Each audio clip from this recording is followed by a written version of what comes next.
Buosius presents an SA1 hack that I completely forgot about since I haven't played it in like a week. Let's try a Luigi game just for the sake of something different.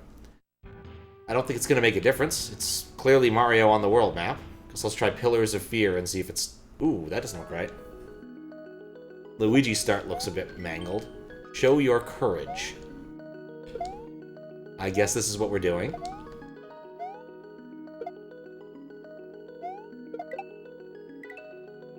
What? Oh my.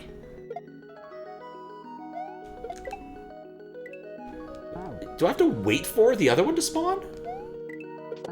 Oh, I can climb to walls. Okay.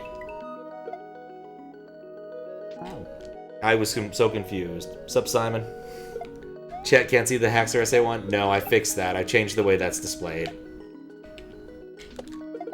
It had to happen sometime. How you doing, Simon?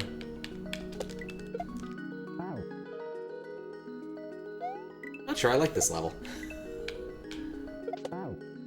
I'm not sure it likes me either. Also, I need to fix when it does that, because as it stands right now, it informs me way too late for me to not do something stupid.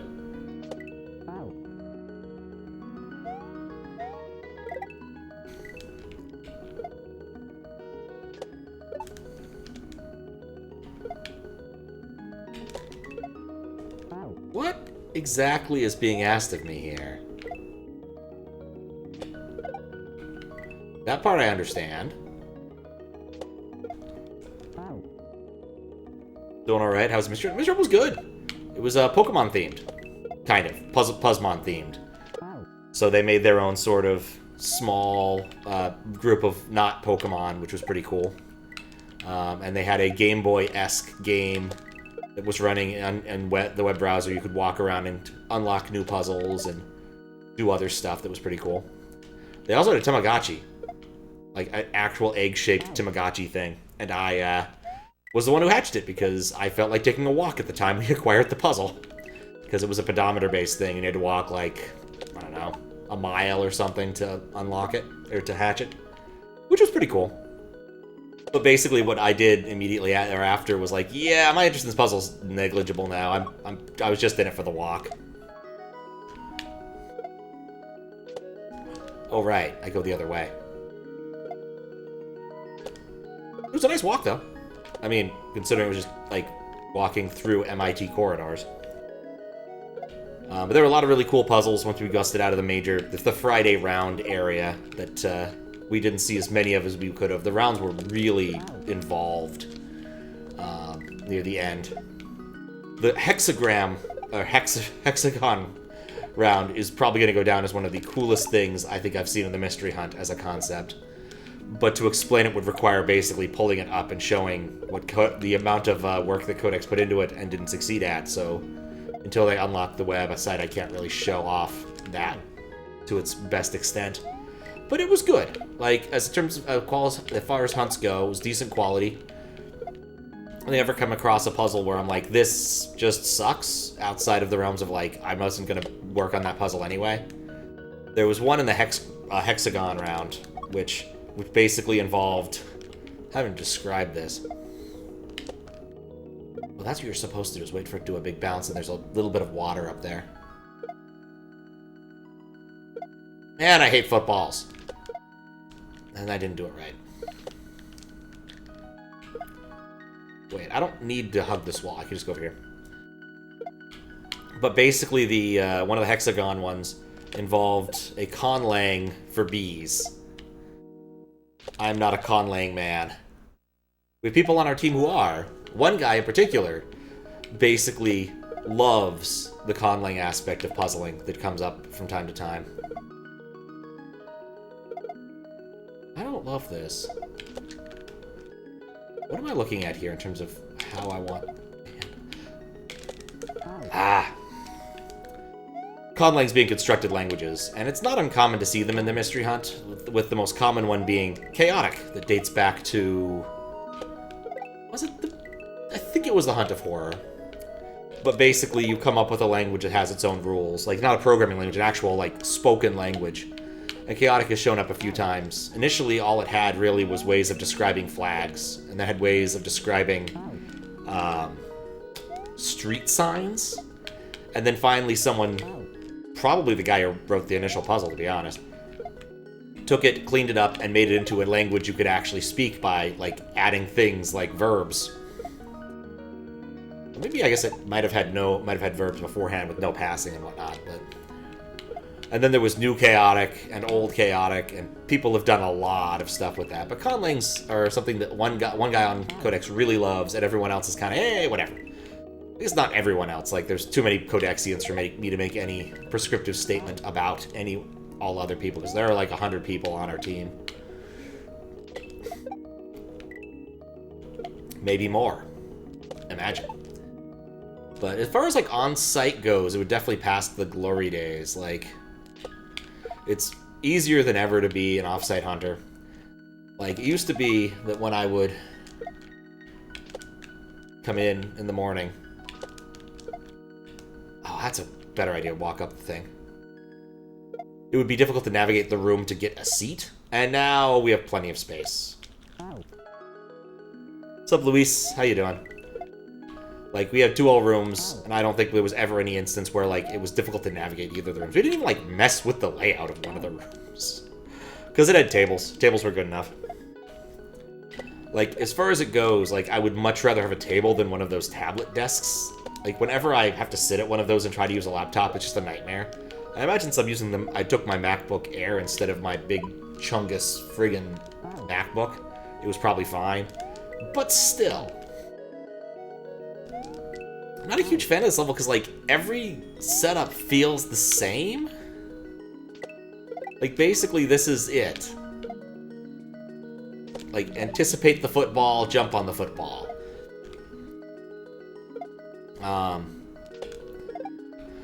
There were a couple funny puzzles where, like, I realized what you had to do immediately and then noped out because I don't know this. I don't have any interest in learning this.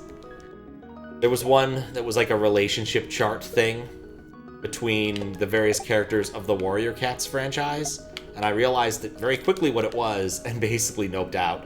Because I don't know anything about Warrior Cats, beyond this was obviously Warrior Cats from the little I've read about Warrior Cats. Alright, here we go, we're back to the actual setup.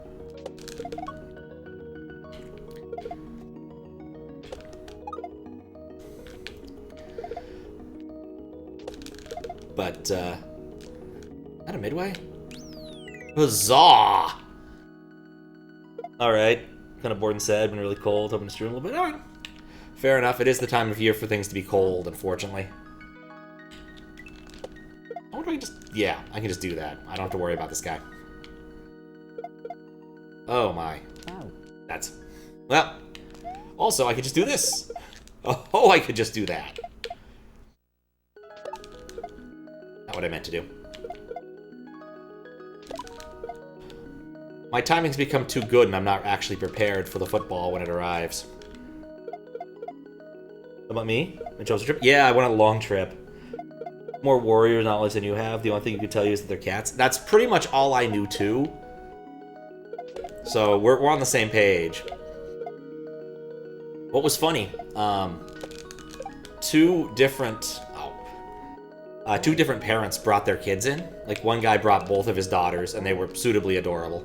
I actually posted some work that the younger one did on the Blackboard on Discord, or yeah, Discord, I think, or I don't know, maybe it was Blue Sky, I forget. But basically, it was like, you know, lesson plan, pet kitties. I'm okay with that lesson plan. But both of those groups of kids knew a lot about Warrior Cats, and I did not. I don't love this. That's... yeah, I was on a trip, so basically I left on the 3rd to go to Awesome Games Done Quick, and I was there for the first few days, which was cool. Am I host? Okay, I'm not host. And then after that I went to MagFest for a bit, hanging out with some siblings, and I was in DC for about a week, a little bit less than a week, and then I went to the MIT Mystery Hunt. And now I'm finally home after all of that. The Mystery Hunt was great, as I've been talking about. I had one puzzle where I had an amazingly timed aha. I was really proud of this. Like, oh hey, that saves a lot of time. like, inordinately proud of this. But basically, the conceit of the puzzle was that these were short sentence-ish long descriptions of short stories by famous authors like Hemingway or Poe. Balls. And they were figuring this out. I don't know enough short stories to be like, didn't know enough short stories to help. But the guy next to me was working on it, so I kind of wanted to work on it too. Mystery puzzles are more fun if you can bullshit with the person next to you while you're working, because you're both working on the same thing. Half the reason to go in person, to be honest. Are you kidding me? What's up, Groovy Gadget?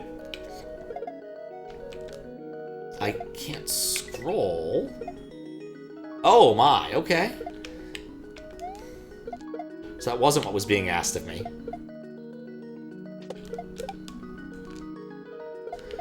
This whole area is weird. But they noticed that each of the descriptions had something subtly wrong in it. Like one... Oh, I should have gone left, or should have gone further to right. One word that was awry. So I was like, yeah, it's a lot of words like shoes that are like shoes, like sandals and this. And I type in the exact right 6 words that are the effective aha for that puzzle. For sale, baby shoes, never worn. And everyone goes, oh. Which was awesome. Basically, we had to, once we realized that, we could categorize the authors, sort by the baby shoes thing. Because each one had a shoe, each one had a for sale, each one had a sale, each one had that, etc., etc. And it got us a message about another series, and then we had to match up all of the remaining stuff to a novel by Proust, whom I know nothing of aside from he is a French novelist. And he apparently wrote a 7-part novel that was referenced in this puzzle. I know a little more about Proust because I read the Wikipedia page about the book. I hate this. It's just a time waster. Okay, and then up. Do not fear. Playing Earthbound Rondo? Oh, nice. Get back last night? Yes, I did. So, I had a flight in from Boston, usually about a 6-hour flight. I've done it a few times, as you might be able to guess, given that I've done the mystery round approximately 20 times now in Boston. And we had some difficulty leaving. We had to wait for the de-icer that took a while. And then, when I got to the Seattle side of things, I forgot what I was doing partway through that. Our gate that we'd been promised probably was reallocated since we were running late. So we had to wait on the tarmac for a good amount of time. And honestly, it could have been a lot worse. Like, they could have redirected us to that really obnoxious, like, plane parking lot and made us take the bus. So this was marginally better than that, but still. It just took a while. So I got in about 1 a.m. and was basically done. I got home, I think, about 1. No, I keep forgetting that's what I want to do there. Wait, why am I even doing that? I don't need to go up there.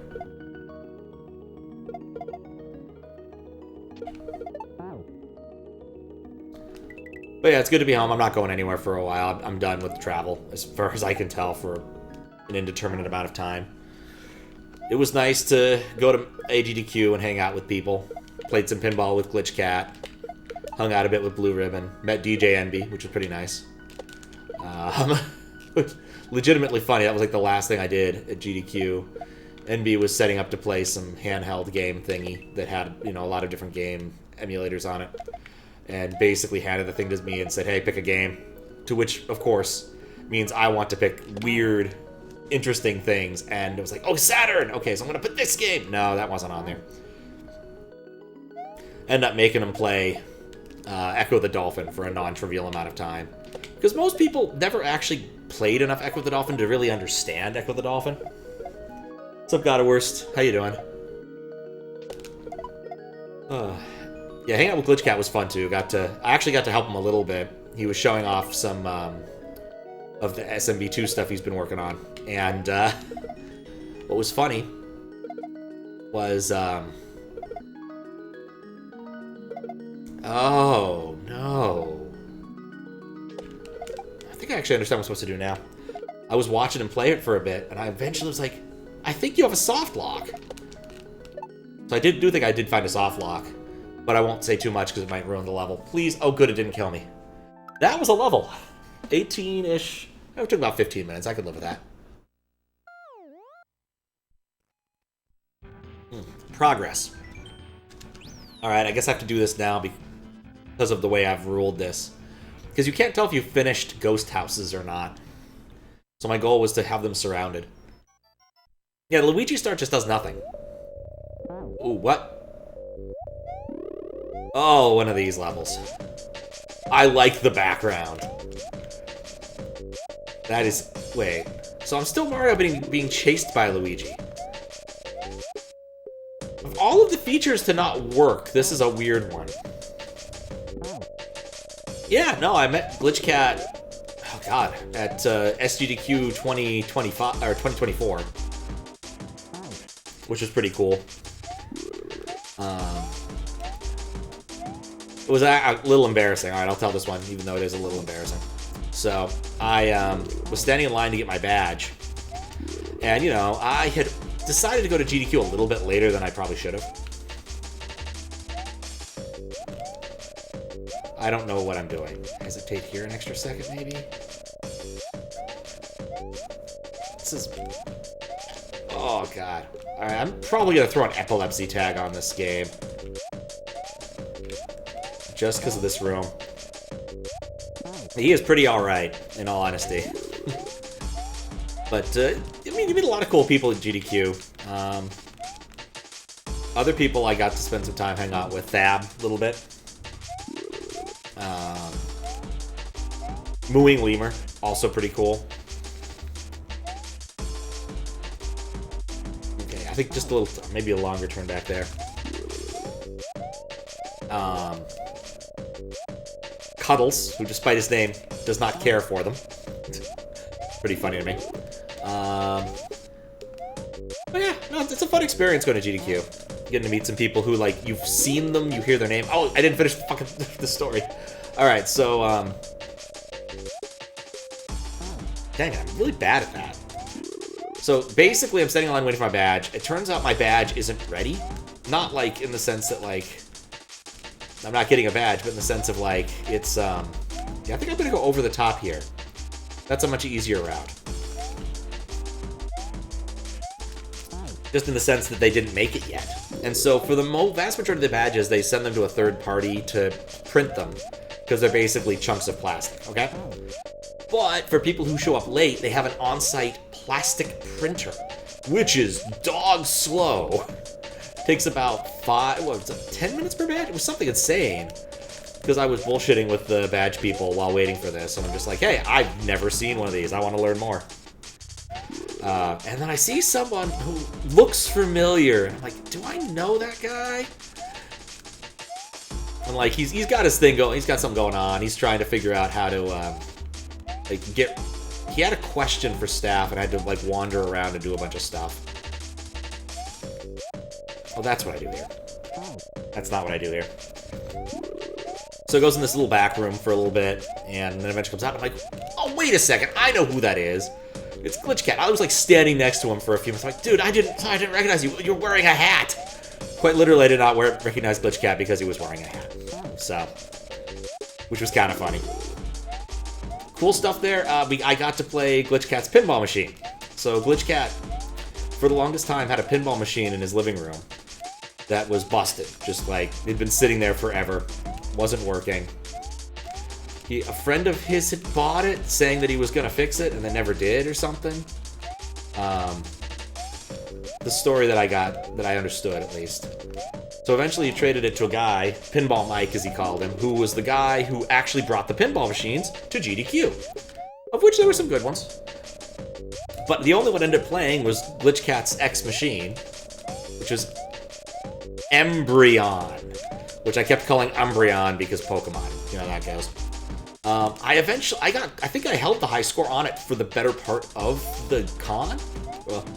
So like I set a pretty decent high score of 600,000, like the first or second day. I check in the morning, someone's beating me by a little bit. I'm like, it's not gonna stand.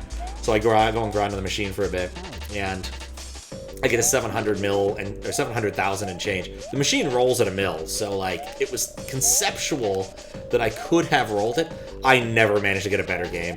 I started doing that thing in pinball where I stopped playing like naturally and start playing with a very specific goal in mind, and this makes me play far better when things go well, and far worse when they do not. But it was fun talking pinball with Glitch. And that machine, its tilt sensor was either the dullest I've ever seen, or it didn't exist. So I was actually like trying to throw that machine to do an awful lot of things. So there was how did that work exactly? The way it worked was that there's a sort of like pseudo outlane in between the outlane and, well, there's a real outlane. What am I doing? There's a real outlane between the... It's a weird setup. I really would need a picture show. But basically, there was a spot where the ball could drain straight down. And if you really put some work in and could shove the machine well, you could get your ball to not die. Now, it's a 5-ball game, so you've got a lot of opportunity. But, like, I put some work in. Now, other facts. This embryon machine, is a 1960s machine. It's made of steel. It is heavy. 2, it's a wide body. You know what a wide body means? It means it's wider. So that's more steel to move. So basically, eventually my left elbow started hurting, and I'm like, you know what? I'm just gonna have to give up on the rolling idea. I did try a few different strategies that I liked. There's the moon. Does it want to go down? There we go. Oh, that was a level. A weird level, but cool. Because their machine basically is about the bonus. Like, that's what you do when you're playing some old machines, is it's not about... That was creepy. I'm still technically playing a Luigi game. At no point in time on Luigi. I want to double check that. Used to live near a pinball machine? Oh, nice. Yeah, I'm still Mario. It's just weird. I chose Luigi game. I don't know why I didn't. Oh. But yeah, like different features to raise your bonus effectively. Oh, it's another X-Link level. Okay. Okay. Oh, doesn't kill you. Cool. I don't think I wanted him there. Unless there's something in there. Oh, okay. That's what's in there. Ah! I wasn't ready. I'm still not ready. But yeah, there was like 3 or 4 things you could do that would make your bonus go up. And the key element that I really figured out and ended up having a lot of trouble with was that you could spin jump on those?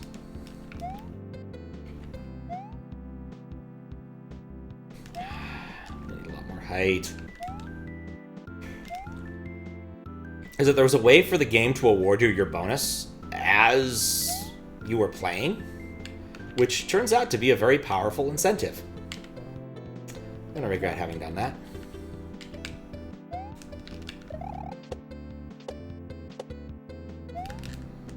What? Well, I think I did that on accident, kind of right.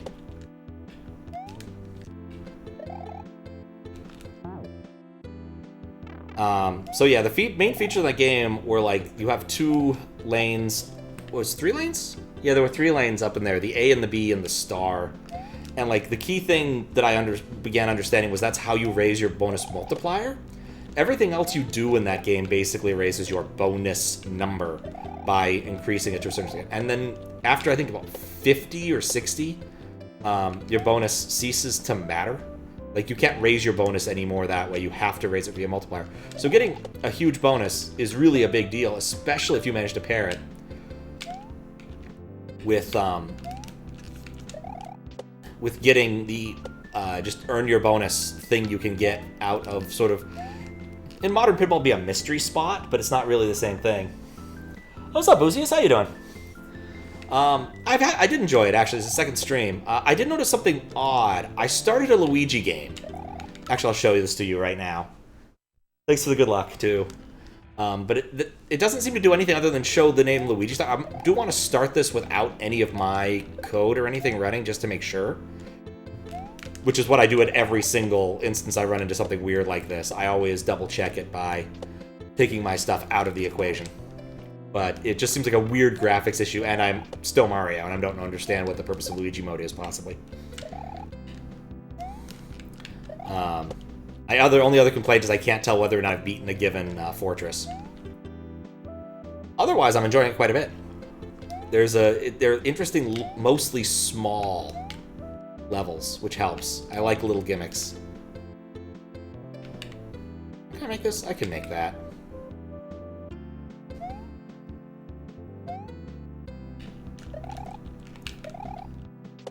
Yeah. I forgot what I was doing. Basically read Mario, remove 2 players, so it just says Luigi game. Okay, so there wasn't an intent to have like a different sprite or anything, it's just red Mario. Gotcha. Alright, there's a small graphical glitch. Like, I'm not... Like, so far I haven't found anything substantial to reject. So if the intent of Luigi mode was just to remove 2-player mode, then yeah, whatever. It's fine. I do not care about that specific aspect. Tiles are a little weird. You gotta reload the overworld to see changes. Yeah, I did notice that, the world thing. It's not uncommon, I'd say. I've seen this glitch in other hacks. For example, it exists in Mice 2, whatever the hell the subtitle of Mice 2 is, because Idle always loves to give anything she works on ridiculously long names that I always forget the full title of. And so, like, yeah, the tiles and don't update quite right, which just isn't a bad... it happens. And I think this might actually be... Well, it's hard to say if it's an implementation issue. I've run into a few cases where the SA1 emulation is not adequate on the SD to SNES. And that might be one of them.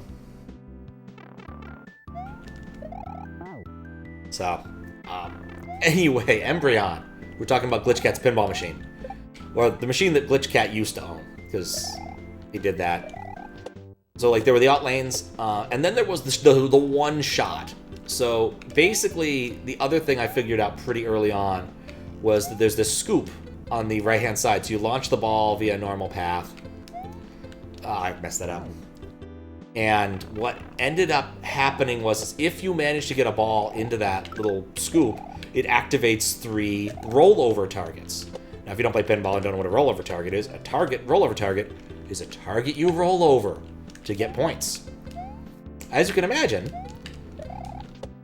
this could be quite powerful. Basically, because that spot up there is fairly safe to make shots at, you're not as likely to drain out. But, like, also you can't use those until you turn them on. But once you turn them on, a given shot up there might increase your bonus by about 5 number, by about I say factor of 5, that's not right. Quite literally adding 5 to your bonus stack. So that could be really valuable, especially if you wanted to play the drop targets, which is how you get the double bonus. The problem, as I eventually figured out, was the drop targets are really hard to work with because they are on a bit of a roulette. And in order to get the bonus to show up again, so if you burn your bonus early on a bad ball, you're kind of hosed. Especially because it doesn't actually award the extra ball. I don't know if that's a setting or something, but you could not actually get the extra ball on that. I think it's probably because getting an extra ball on it wasn't that hard. But it was a disappointment. Anyway, fun machine, hurt my elbow, all the usual stuff. Glad to be home. Played some good pinball at MagFest too. There was a Black Knight 2000 machine that was in surprisingly good working order. And that machine is always in demand. Because it's just such a... Why did I stop doing that? It's such a cool machine. And then the mystery hunt. So yeah, I've been busy. I'm glad to be back to this and hopefully finishing up CLDC this week. It's going to depend upon a few factors. But right now my calendar is basically clear for this. So the plan as it stood basically was take a day, get back into fighting shape on Mario, and then finish up CLDC. I only have 7 left to go. I did run out of VOD stuff to throw up on YouTube without extra effort, so I did have to go and put some work in. I was gone. Put up things no one cares about as per usual. I was hoping that the Toho card game would do better, but so far it has not done well.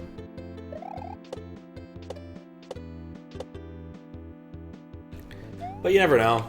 YouTube is a fickle mistress, especially after I throw a bunch of stuff that didn't work. Like, no one wanted to watch Shantae.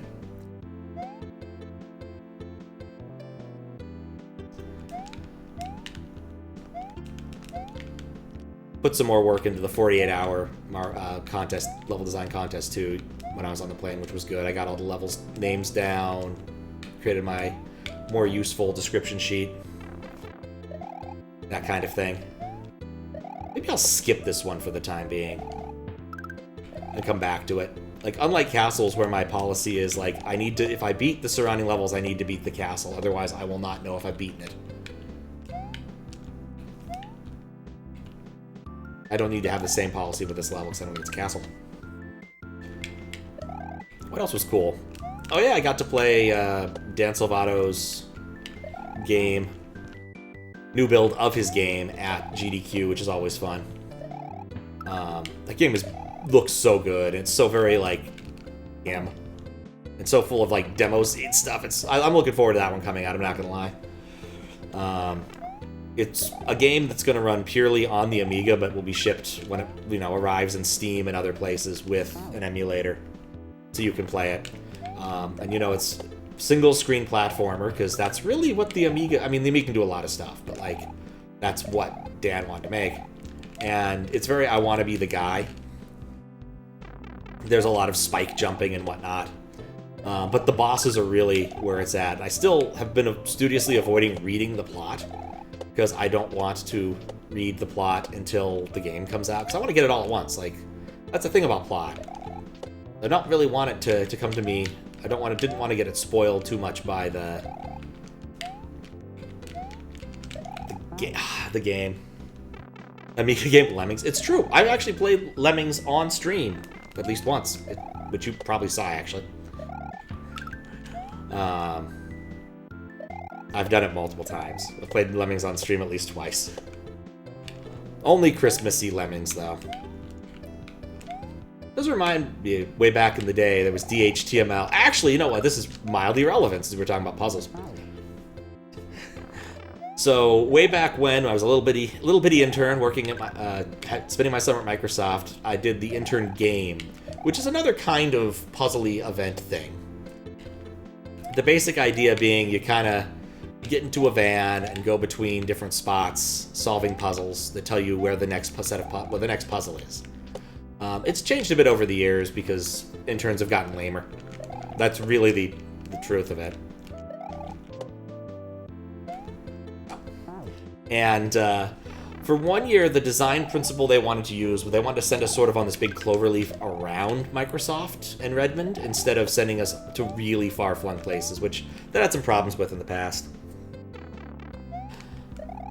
Oh, it's true. I mean, the fundamental issue is that an awful lot of these sort of principles and things came to be in the early 90s, and a lot of the people running these things have gotten older, or have gotten married, or other things, and so, like, there's an awful lot of energy that's required to make these events, and if you don't have that level of activation energy, it's not going to happen.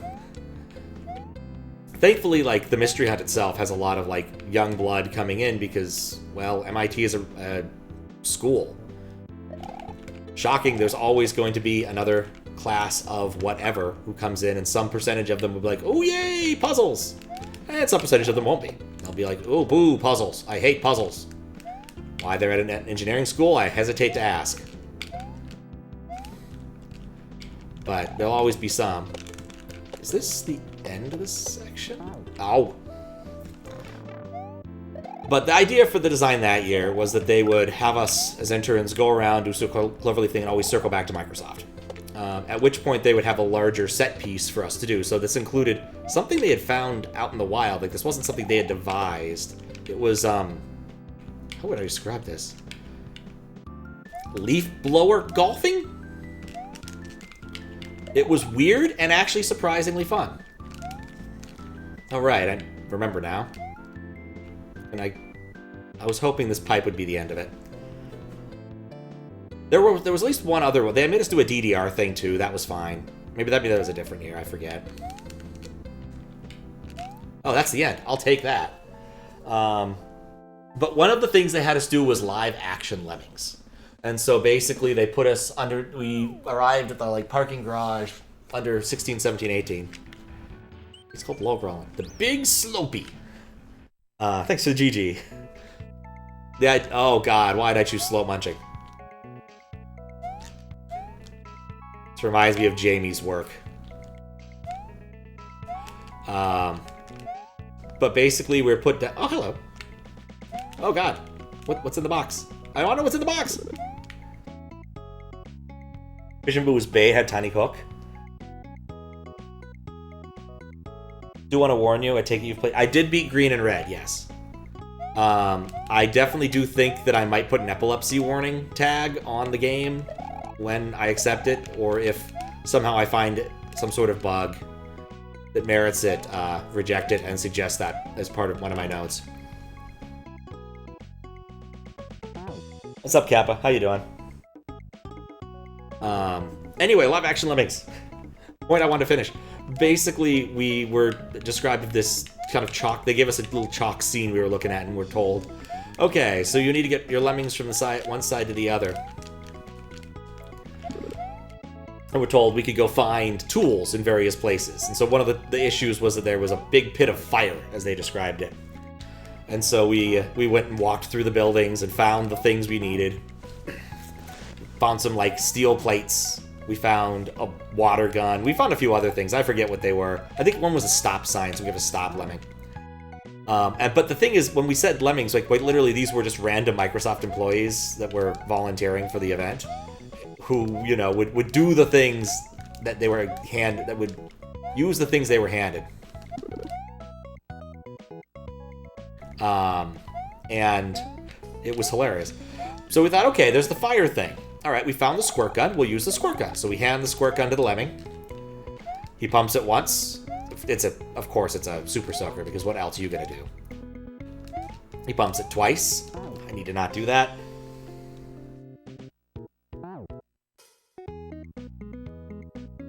Weird graphical glitch thingy when you play that level that gets fixed if you reset the game, but basically it's the only problem you couldn't figure out. It's not game breaking, it's okay. What's interesting is as part of my loading process, I reset the game, so I wouldn't have noticed it. I will go make a note for myself to go see it.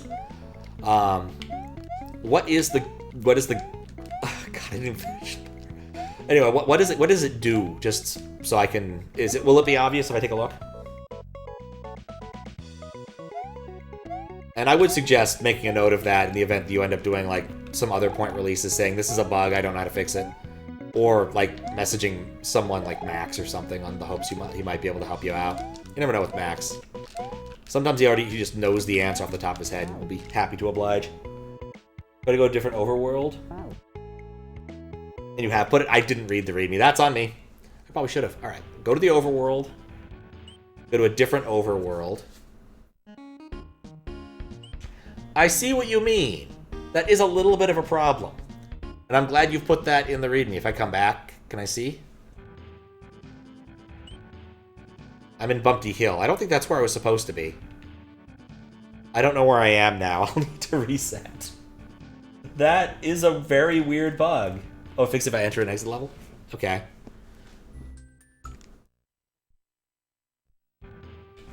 That is quite odd. Yeah, fair. Alright, I'm gonna stop being sidetracked. Alright, so he got the Super Soaker, pumps it once, pumps it twice, 3 times, runs out of his 2D plane, and goes and just shoots us all with water. But literally, the entire point of live-action Lemmings was they wanted to get us wet. Which was a design goal of the intern game that one of the 2 guys who instigated it always had. Otherwise, it was fun. We used the steel plates to get past it, and we had a blocker lemming to solve a different problem. I remember it being fairly straightforward at the end, and I think there is a page documenting how this worked in its entirety if you honestly are curious. I'd have to go look it up. But yeah, it is strange it only happens there. So will this persist until I reset now?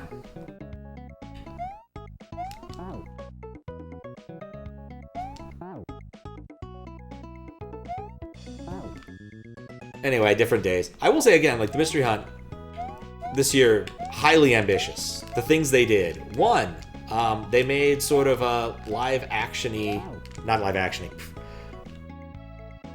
Reset it, fix it. Okay, after I'm done with the level, I'll probably give it a quick reset then. Or maybe after I'm done with the world. So I have most of this world down. There was only one level I, like, stopped because I was getting annoyed, and it was the Wiggler one. But yeah, there was, as part of the interface to kind of discover puzzles and things, they had a web game that was very similar to, like, walking around in Pokemon. It clearly wasn't. I'm pretty sure they took a game engine off the shelf, but I didn't read about enough to know how they did that yet. So you'd walk around and you'd talk to NPCs or do actions to discover puzzles. Wiggle one is very tough.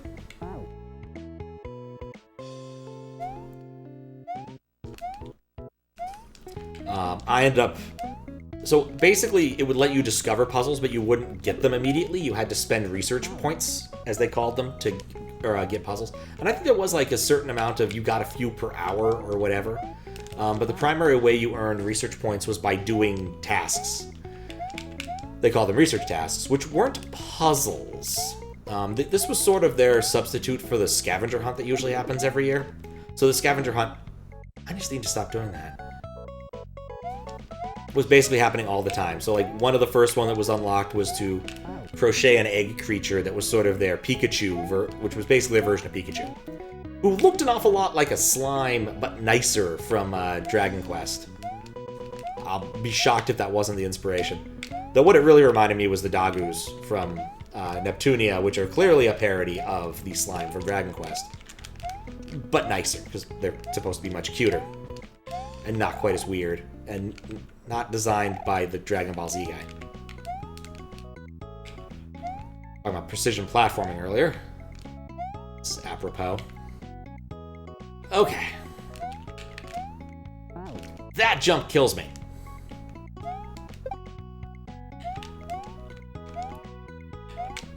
And then after that, they designed a really cool, like, multiplayer hexagram placing thing that was one of the later rounds. And I really loved that. Honestly, I want, when they make it available, and hopefully at some point they will, make it available so you can replay some of those. I really want to do the murder mystery one. Like, the crossword one was fun. I participated with that. I chose the wrong one to play. Because then... What was I thinking?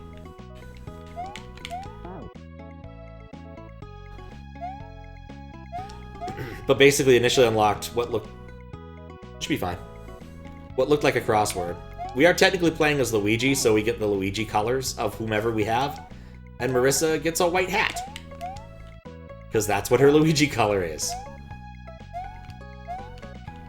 Oh yeah, I did unlock... I didn't play around with the Pokemon system all that, or the game system all that much. They did keep track of how many times we died, and apparently we as a team, collectively Codex, died about 800 times. To which one of the other people on the team was like, oh yeah, that would have been my daughters. They were having fun with that. And to be fair, I did go and intentionally get hit by a car at least once in that in the game, so, you know. It wasn't the only person who was helping. But yeah, one of the rounds, I discovered all of the puzzles. Namely because, quite literally, it's like, hey, you want to discover puzzles? Here! We would need to push some boxes. I'm like, I am a box pusher. I am prepared for this. But they were not very hard Soko Band puzzles. Like, really, like, aside from, like, the 3 boxes in a row thing where you just need to know, like, the trick, none of them were that complicated. They just mostly were tedious. And, of course, because they're... Dang it. Block pushers. Am I trying someone? No. I have no intention of traveling anywhere for, like, the next 4 months. How you doing, Max?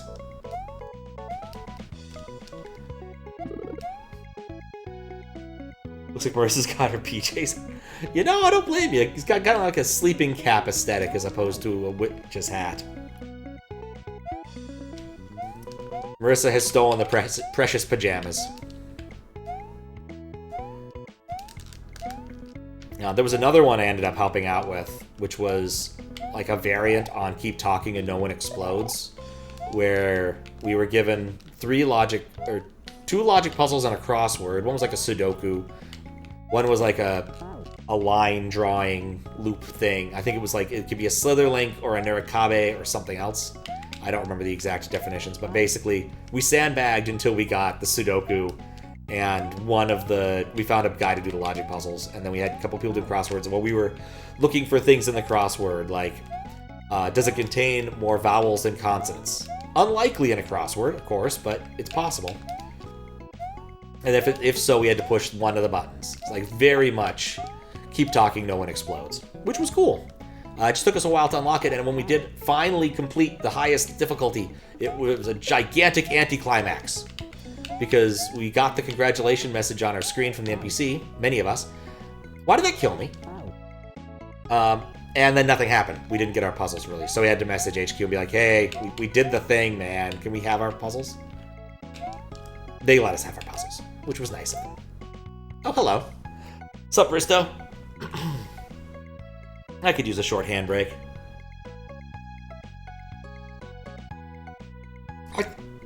I like the skyfish. Hello, Risto. Thank you for the raid. How you doing? Hope you had a good stream. What we up to? Hope it was something fun. What's up, Matt? It's another tragedy? What's the tragedy? We're talking about Pokemon. Something about tragedy. It's another tragedy. What were you playing that was so tragic? We ain't having tragedy here. We're talking about mystery hunts and lemmings and whatnot. So, Fantasy Star meme you learned and recently and love it. I did learn about a cool meme during the mystery hunt. It apparently came from a Disney Channel show. The basic bit was that people found the subtitles and dialogue. They're having lobster or something. One of the kids says, "I don't control the speed at which lobsters die." I have no idea how he delivers the line. But people like to put out little bits and pieces of that dialogue. Be like, "I don't control lobsters." Oh, hello. Thank you for the follow, even though your fish ended up behind the screen. Which was really cool. But yeah, I just came back from the mystery hunt, not judging CLDC because I need a day of not having to play quite as well. And moderations, generally, I don't need to play at the highest level. Though sometimes it would help. But yeah, it was a good hunt. It was a fun trip. I was so glad to get on that plane, and more accurately, I was so glad to get off of it. It took forever, in part because we had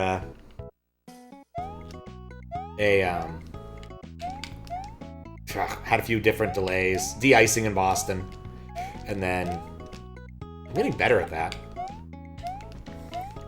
And then in Seattle, when we arrived, our gate had been taken or something, and then it turns out the plane that was at our gate had some sort of issue with the cart that was supposed to pull it out of the gate, so we ended up waiting an extra, 20 minutes. I don't know how to make that. Thank you, Max. I forgot about that. Chose the right hack to not play it with. Yes, I control lobsters. So the way that puzzle worked was presented as a circuit diagram with ands and ors and 7 buttons. And then there were a few different things at the bottom. So basically I had to figure out what the inputs at the top were to render the correct things, like I control the lobsters.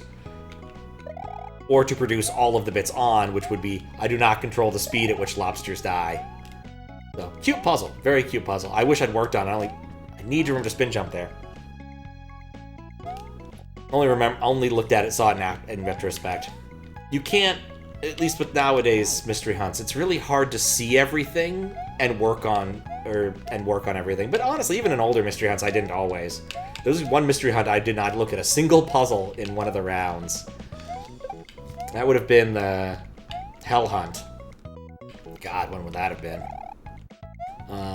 And there was an entire round that I just slept through. I never even saw any puzzles. Someone congratulated me on having a theory about something in there. There we go.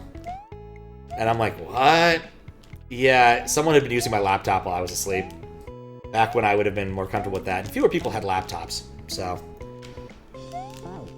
And since I didn't really use that really shitty laptop for much else, I wasn't logged into any, serious email or anything, because I didn't even have anything serious going on.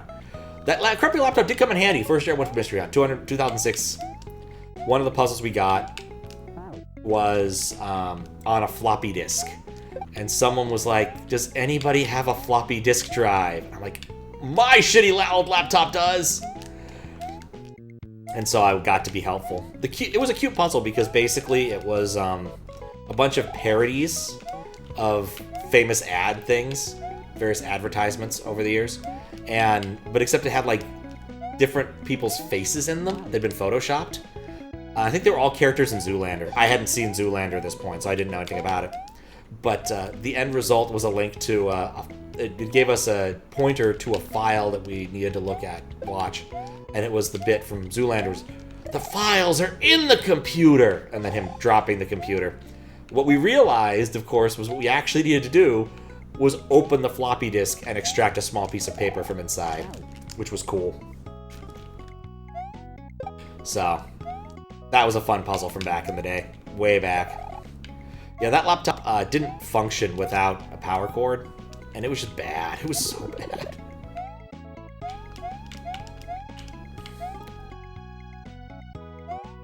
I later got a better laptop, but it was a while.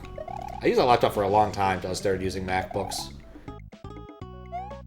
I'll have it somewhere. What else was cool to Mr. F? The hexagon stuff was so good. There was basically a logic puzzles jigsaw bit that unlocked really around the time I wanted to go to sleep on Saturday, but it was too cool not to work on. After we did the crossword hexagon part, another couple of areas opened up, and one of them was basically a jigsaw based upon years, and each of the edges on the hexagon. So the face of the hexagon would have a year like 1902, and then on each of the edge it would have something like Groundhog saw his shadow, or Bush presidency, or Liz Taylor gets married. Things like that. And you had to build a full constraint set. What I didn't realize was that some of these constraints weren't year-based as we were searching through them. Because once you solved it, enough of it, once you solved the face of it, once you got the entire constraint set working for that, it unlocked a different puzzle. Now, instead of years, we were matching Pokemon under constraints. My personal favorite one that I saw in there, Can Learn Surf. And I'm like, okay, yeah, I'm putting something in. I'm like, oh yeah, Tauros can learn surf. There were a few WTF moments, especially one which was what is quadrupedial, and someone had and one of the edges on that was Mousehold, which was really funny. After that, it was Beatles songs, which went down pretty quick. I spent a decent amount of time on that. It turns out that there's a lot of Beatles songs. And on the other side, there was a sports team one and a celebrities one, which got owned pretty well quickly by people who weren't me. Because I don't care about those things. Oh, I got spooked. I did see the midway, though, which is always heartening. Yes, Ted is Mousehold. Yeah, the Pokemon, the mouse Pokemon. Also, I didn't know if I said hi, Briver. And hi, Matt. It might have been Tandemouse. I'd have to check. I think it was probably Tandemouse. But it was one of those, like, has four... Technically, the Pokemon itself had 4 feet. Was sort of the joke. So what's over here? Brie, like the cheese, no E. Oh, Brie, gotcha.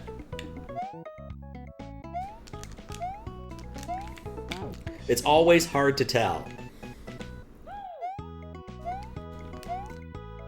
But yeah, there were a lot of fun. One of them was, there were a few spots in the graph that they'd constantly... There were a few different edges that were yellow mouse, or yellow rodent. And we had that one part was so much easier. We had so many of those. I can't believe it's not Pikachu Pokemons, but could be disambiguated by the other edges that were really funny. Mousehold is 6 or 8 feet. Yeah, it was definitely Tandemouse. My Pokemon knowledge is not the greatest. I will fully admit. Oh, that's Bumpties. I don't want Bumpties. Let's do this side.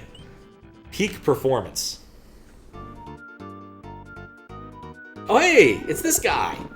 I know this guy. He kills me.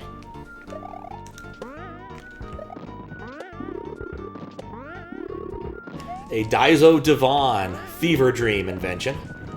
The cross between a chuck and a thwomp. Made for the Mad Scientist competition forever ago. That was so much easier than the last level I just did. He's excellent. Yeah, Boosius did mention the glitch. I did say I was going to reset after that, so... Let's reset and hopefully it fixes it. Oh.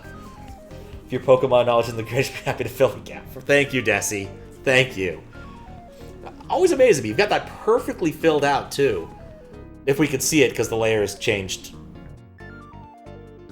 Oh, that's probably the answer to the question now, isn't it? That's probably why it's happening, because there's probably a shift in the layer ordering that wasn't fixed up after that breaks stuff. Because it just changed. This changes the layer ordering. Huh. Weird. Anyway, I want to reset real quick to fix the layering issue and see if it happens again. We'll rerun your thing. And go back to a Mario game to avoid having weird issues. How you doing, Desi? And thank you for the 53 months. 53 months, dang. It always impresses me how long it's been. Windowing HDMA was overwritten, and it's only said to start. Well, there you go! Hopefully it fixes it. Yeah, let's check it really quick. This will be the easy way to do that. We'll just reproc Desi's message, which will be easier for people to read now. But yeah, yeah, Max just told you the solution. Pokemon knowledge isn't great. We'll go back to Marissa, why not? Doing alright? Need to reply to... Yeah, I did see that. Yeah, I picked an arbitrary date. But yeah, Max probably told you the correct thing to do. You're probably overwriting the important channel and it's not coming back. So you might want to look into that.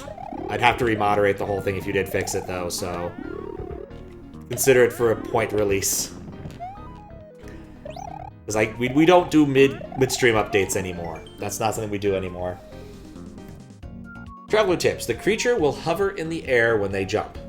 Okay. Use this time to carry them across the gaps. Alright, cool. Oh, he hovers in the... I expected me to hover a bit more than that. I had a midway, so it's not that big of a deal. Goodbye!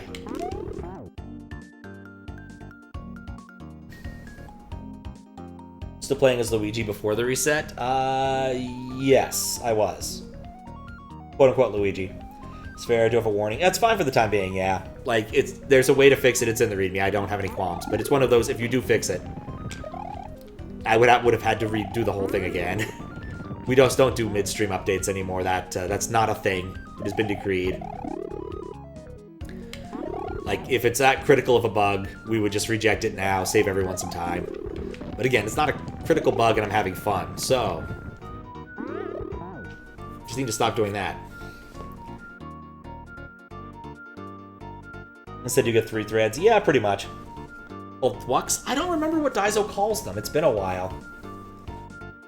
I just remember Daiso made them, and I do believe this... I think it was the winning critter from the ASM, the Mad Scientist ASM contest.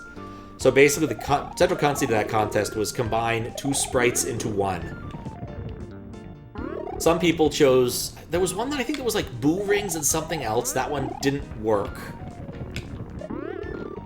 There was one that combined the saw and the mushroom platforms that were actually pretty cool. And then there was another one that I think combined the line platform and the carrots. Like, everything that came out of that was pretty cool, except the one that was broken. I think that was not... I think that was broken not because, like... intentionally, just they ran out of time to test it well. Okay, I gotta wait for him to start doing his thing. Thwompin' Chucks?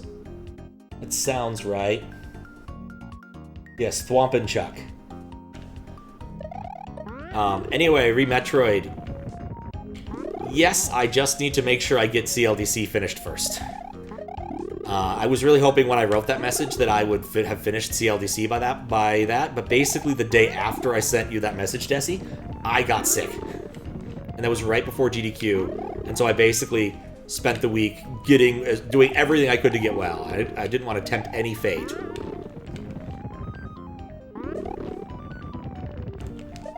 So I was uber careful that entire week to do nothing but, like, just focus on wellness.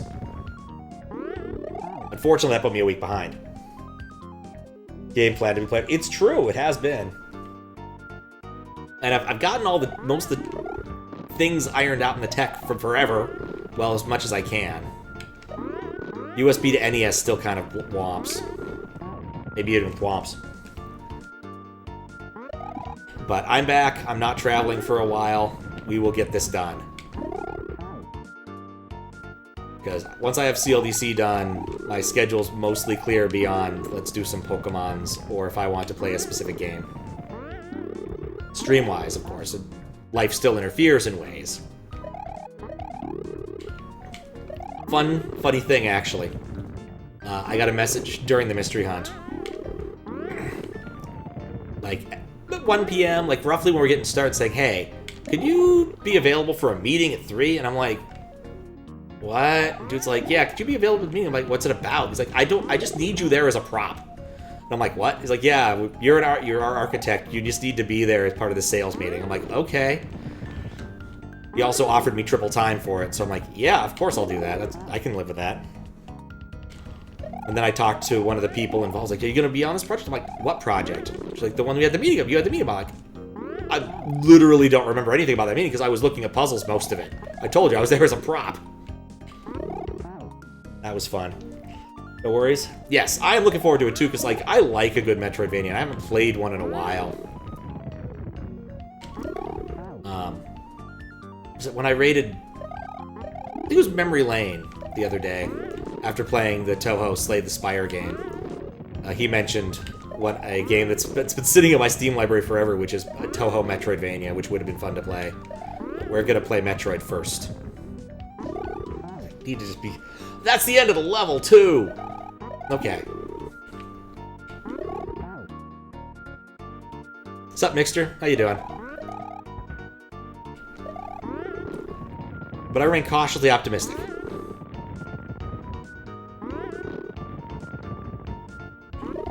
Ow. But yeah, I will message you again, and we'll get something. We'll get it sorted. It's getting done. In fact, actually, that date was instrumental. I basically planned the entire trip on that day. It was a few days before then. Luna Nights? Yes, Luna Nights.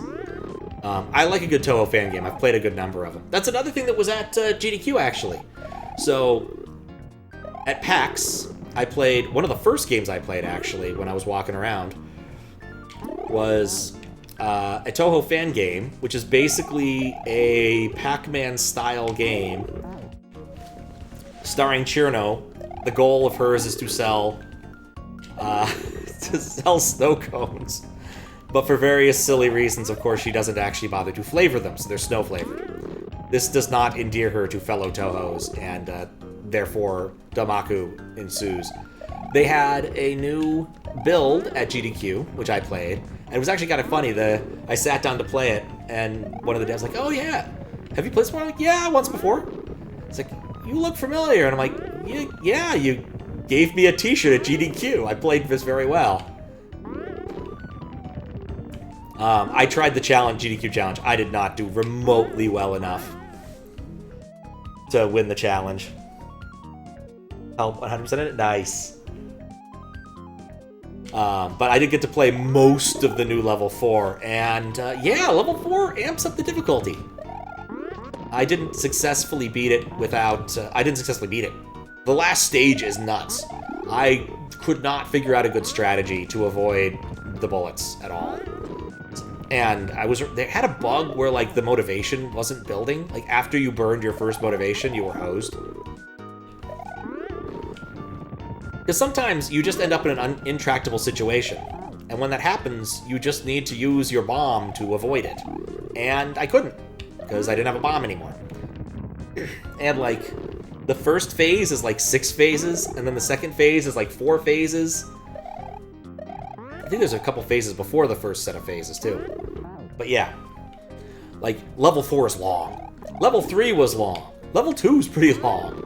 But level 4 is long. And apparently their plan is to have 5 levels. They have 1 more left to go, and they say, basically, it's going to be all of the things. So I look forward to playing that eventually, when it comes out. Because it was so much fun. But it was cool to have the devs there. They did run into some issues. Like, GDQ didn't plan the indie dev stuff as well for AGDQ, and I don't know why. Ah, dang it.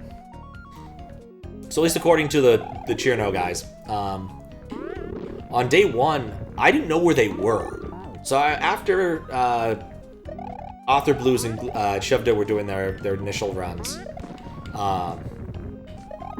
I was like, you know, I want to go play the game. I'll go find it. I went and looked on the map. The map is thematic, but not very good, if that makes sense. So, like, they put all this video game theming into the map at GDQ, and it's like, I'd really just prefer a map that makes more sense. Because, like, I have to, like, go look at the legend to understand what all the little icons mean. I'm like, if you could just put that information in the text, it's right there. It's convenient. Anyway, what the map said didn't match reality the second day. They put them up in sort of the... Well, there's probably a proper word for this, but the area at the top of the stairs, the landing, I guess, was where all the indie devs ended up, because initially they were in a coat room or something? And it's baffling because, like, at SGDQ, they were front and center. Like, quite literally, you could not get into the stream room without walking past them at SGDQ, so I don't really know why they did it worse. I think what they wanted to do was give more prominence to the artists, like people who are doing actual art. But that came at the cost of, like, the video game devs being completely thrown out. I don't know. It was probably just a weird thing. They eventually put them into a more usable spot, but they were still a little bit out of the way unless you're going into a particular end of the practice room. And definitely were not quite as prominent as the artists. So, c'est la vie. I didn't see any of the other games. I just played that one and Dan Salvato's in terms of, like, games, so don't expect a SGDQ or AGDQ stream of that type. Mostly because I'm still behind on those.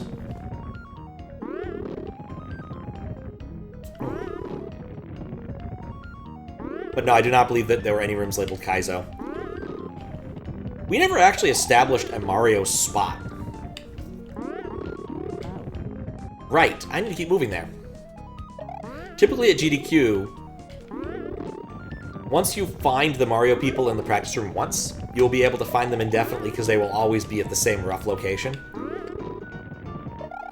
This time it didn't quite work out that way, because, like, when I went to go participate in the archipelago, I was like, where are you guys? And they sent me a message like, hey, we're getting started. I'm like, okay, cool, where are you? The closest I could say to being able to locate us easily was look for Dan Salvato's Amiga. We're probably somewhere proximate to that, but that wasn't really good in terms of ease of use for Mario people. Compared to GDQ, which SGQ, which again, you know, might have a slightly heavier Mario bend, because it's a little more convenient for everyone than Pittsburgh. Well, not everyone. A little more convenient for an awful lot more people. Minnesota is much more central compared to going all the way to Pittsburgh. Like, sure, I can get a direct flight. I'm not like I'm going to Birmingham, Alabama or anything. Need to go later. They announced the next one will be in Atlanta, which unfortunately makes me much less likely to attend. Basically, if I do that, and my Christmassy area looks a bit like the last one, what I'd probably end up doing, visiting my brother's in-laws, and then flying straight from there to visit my father in Alabama, and then go over to Atlanta. Might be able to convince him to, like, do a day trip the Sunday they're getting set up, and we go hang out in Atlanta for a bit. Because Atlanta's not that far away from Birmingham. He doesn't live in Birmingham, but it's a good enough approximation for our purposes here. It's about a 3-hour drive or something. It's really not bad. We did a lot as kids, because that's where the nearest water park was. Dang it. Whitewater in Atlanta was part of Six Flags, or it was owned by Six Flags, it was near the Six Flags, I'm not really sure what the relationship was. But when we wanted to get our water slide on, that was where we went.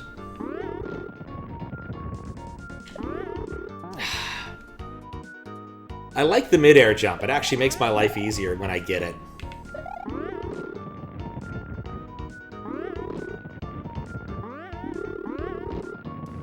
Hilarious. Okay. Too late.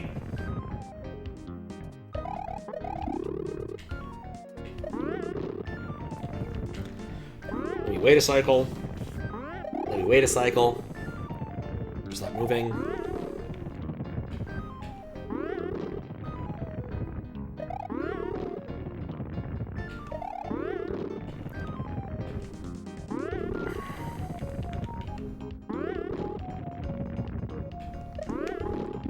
Oh, right. Okay. I misunderstood what I was looking at. This is fine. Not fine.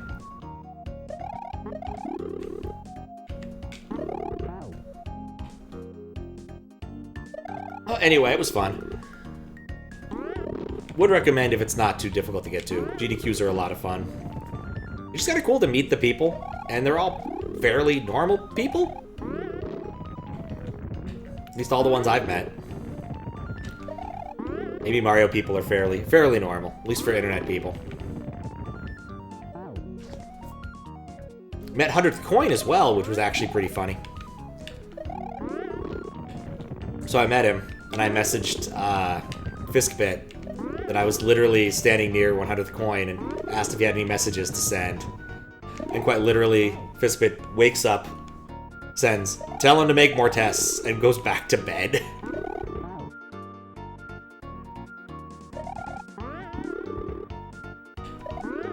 But yeah, it was fun. Did also meet another NES dev person, but at MagFest. So at MagFest, there's frequently like a section that's just for retro games, like new homebrew retro games.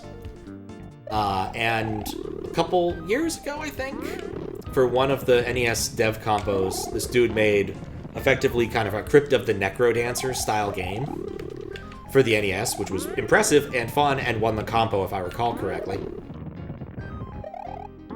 Nuts. And apparently he is polishing it up and getting it ready to sell. And he had a demo at GDQ, which was pretty good, at MagFest, that was pretty well polished.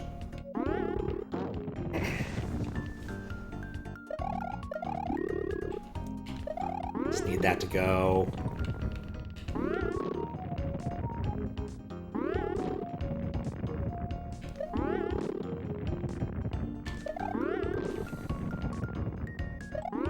At least I'm getting something of a rhythm down.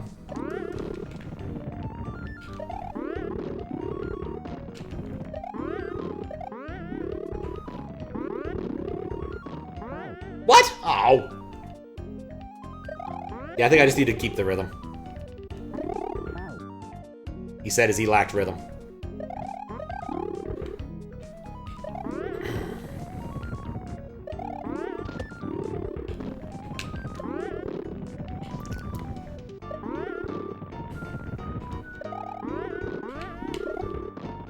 Oh.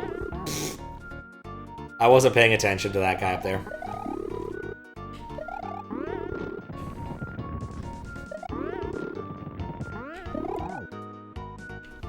I heard the wrong audio cue.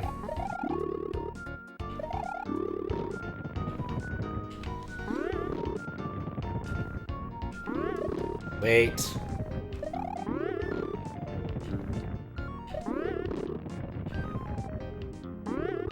Oh yeah, because I'm on a sprite platform, he can't actually mess with me, which is nice.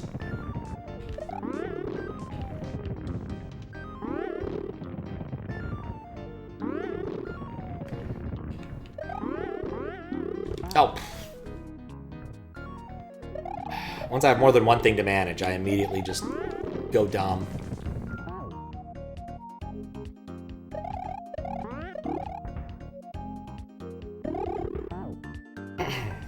Anyway.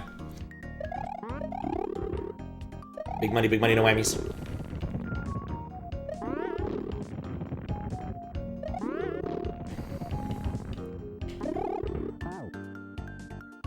What's funny is I'm pretty sure it's the thunder sound directly from like Sumo Bros / Bowser fight. Something so very odd about the I've got to wait for it to fall on my head meta.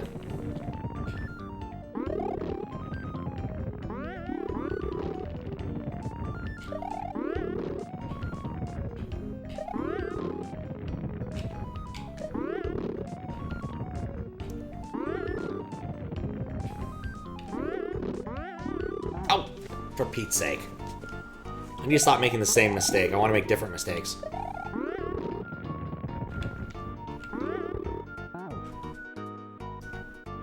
Anyway. Are there any other... There was one puzzle that I thought was actually pretty funny. It was unlocked when the first... So, the way unlocks worked is once a puzzle was discovered, you would be able to see the name of the puzzle, and it would give you a sort of vague description. And this one was called Strand Type Game. And the dude next to me was like, oh yeah, this will be the New York Times Stranding puzzle. Okay, we can do that. It'll be easy. I'm like, yes, it's called Strand Type Game. That makes me immediately think of Death Stranding and the donkey meme of it being the first Strand Type game. So a bunch of, you know, word puzzle people looked at it and solved it and did the New York Times style thing, which was what you were supposed to do. It's a sort of word search of sorts. Where there's a bunch of thematic answers tied together. The funny thing that ended up happening was they ended up solving the puzzle without understanding the second half of it. And so, like, they were like, oh, that's a disappointing puzzle at the end of it. Because they were like, yeah, we just matched the edges, it works. I don't know why. What's the deal with these not problem, with the not ones? Yeah, it turns out those were names of cities in Death Stranding. So I wasn't wrong about the Strand type game thing, but I didn't know that until I looked at the solution today. Just, I had suspected it had to do with the Death Stranding. Which, I've seen all of, like, once. I still don't actually know what you do, or why it's its own genre, according to Kojima. As far as I can tell, the, like, major interesting thing about the game is you can build bridges for other people, but, like, cool.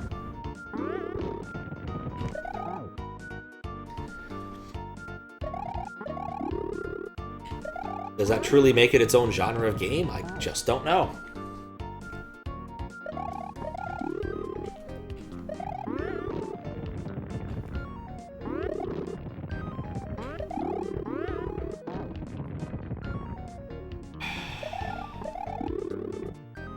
Whoops. Wait, what? Can I just run this? Oh, I can. Well, that's gonna save me some time.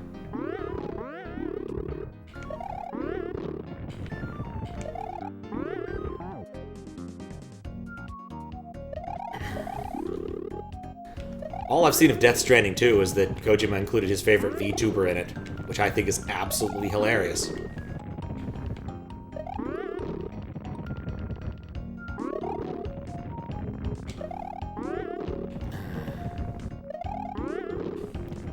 Okay.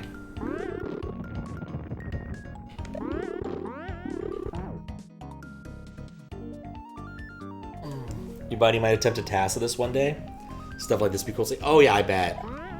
Like, finding the fast strats for this would be very good. Fun bit of tassing trivia. Invictus, when Jezcook was making it, was initially going to have the no wall clip patch enabled. But Fawful convinced him not to do that. Right, if I'm standing on beans, I'm not affected by that. I need to remember that.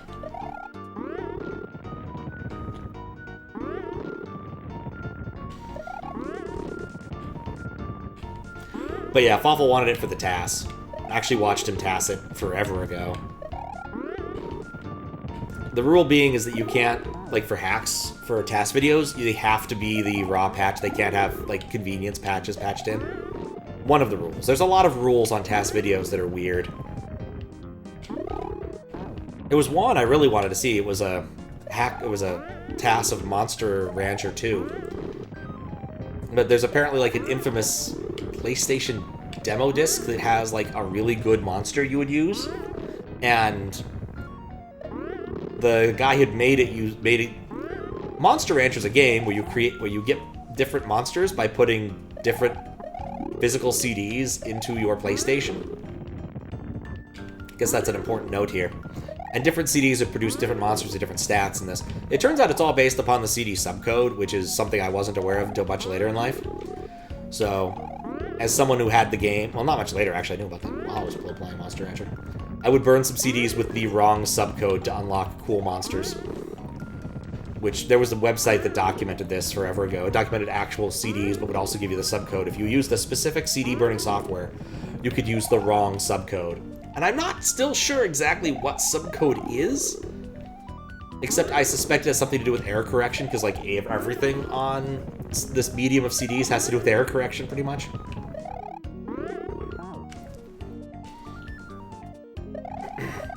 Like, it turns out that as far as CDs go, they're kind of crappy like that. Like, basically, you have to include a lot of error correction because just the general mechanism of it is just kind of lousy.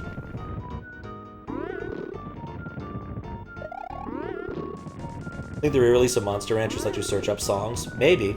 Like, when they did the Game Boy ones, you'd, like, type in garbage or something. I forget how it worked. They did do a new-ish release of Monster Rancher. I don't know if it made it to America, but I did see some streams of it out of Japan, where instead of getting monsters, you got, like, licensed kaiju, which I think is pretty damn funny. I think you get, like, Ultraman, things like that. It is such a neat idea. It was a lot of fun. Like, you would look up what, like, CDs, or you'd go and search through your entire CD collection. Turns out I did have a couple of good CDs. My brother had bought a copy of the Beastie Boys' License to Ill, and that gave you an Express Worm, which was a unique monster. So most monsters in that game are, like, hybrids, chimeras. So, like, for instance, one type is Pixie, and one type is Zoom. Zoom looks like a dinosaur. And you could have Zoom Pixie, which would be kind of a pinkish dinosaur, because pixies were kind of pinkish. Or you could have a Pixie Zoom, who would have like a green bikini instead of a red one. And so, like, you'd want to find these different ones, and you added them to your, like, encyclopedia. It wasn't a monster capture game. Like, there was an end goal, which was, like, effectively beating the Elite Four with a single monster. But monsters had fixed lifetime. I think you'd freeze them and then combine them to make new monsters. It was a lot of fun. It was a lot of fun. But Express Rooms were nice because they had long lifespans and, like, cheap food. So whenever I needed a, like, monster to go and try to make money with, I just get another Express Worm. But, yeah, because it was a question mark type, so it had a different texture on it. In this case, it looked like a bit like a train. One of the unique monsters was just Kasumi from Dead or Alive. Like, I think literally Kasumi from Dead or Alive. You know, I wonder if I could run that other one all the way through.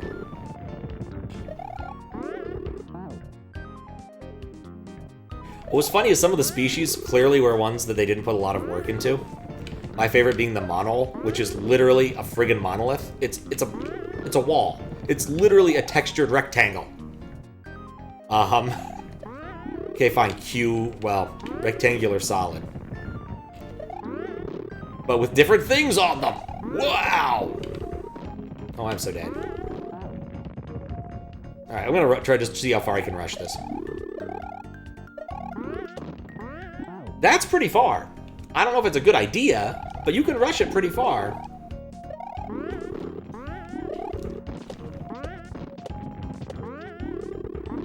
No. Alright, so I'm better off waiting for him to fall off.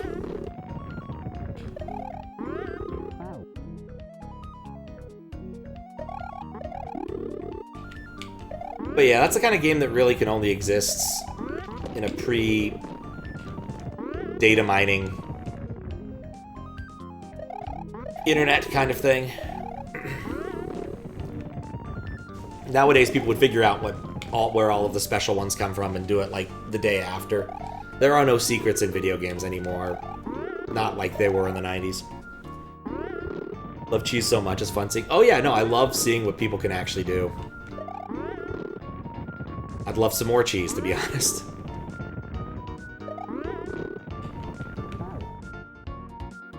The slopes are set up perfectly to trap you. Alright, keep moving. Wait, cycle. Light cycle. That was another really cool puzzle I didn't work on but did look at. It was a jigsaw puzzle that involved moving spheres.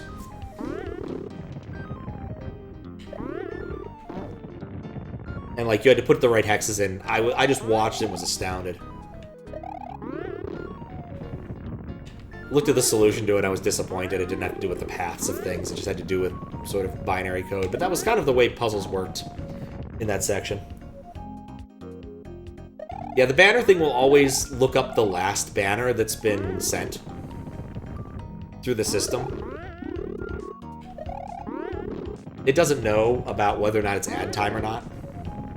I probably could make it aware, but I'm lazy.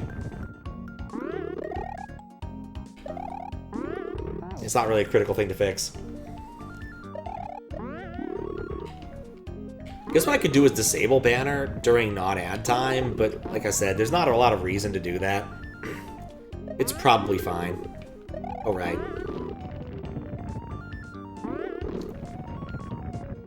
Womp. Womp. Nope.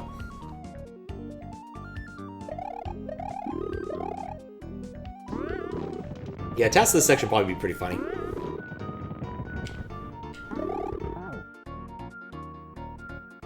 I need to be less impatient.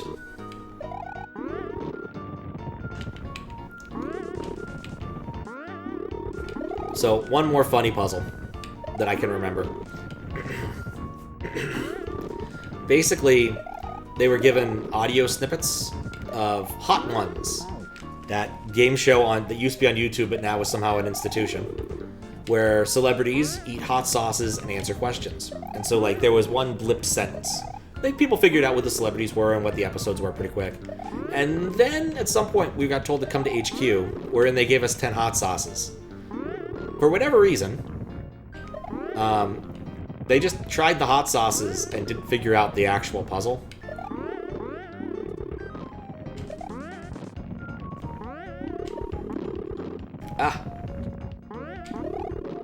That's the end. But basically, you were supposed to figure out... I think this one was a little bit not great. Like, you were supposed to figure out a different hot sauce that we used that there was the hot sauce that the contestant was eating, and then there was the hot sauce that you received. And there was one for each of the seasons. And so, like, because they used the same hot sauces all season, I guess.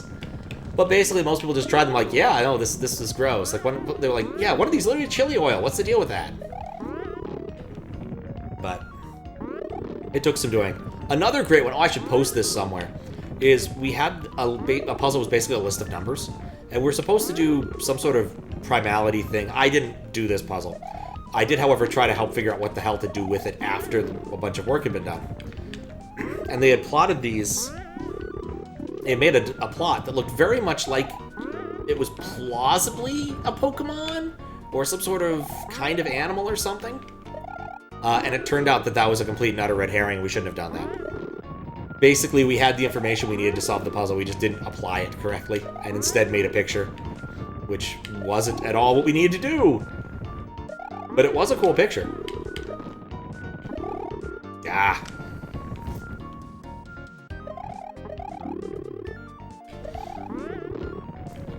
Maybe I'll post it on Discord. Got to help out a little bit with one picture-making puzzle. There was another round. I'm gonna basically, I think they had really cool round structures, and this one was probably gonna go down as one of my favorites of all time. You opened the round, and they had little like skits at the beginning, like think like visual novel style click-through dialogue, okay?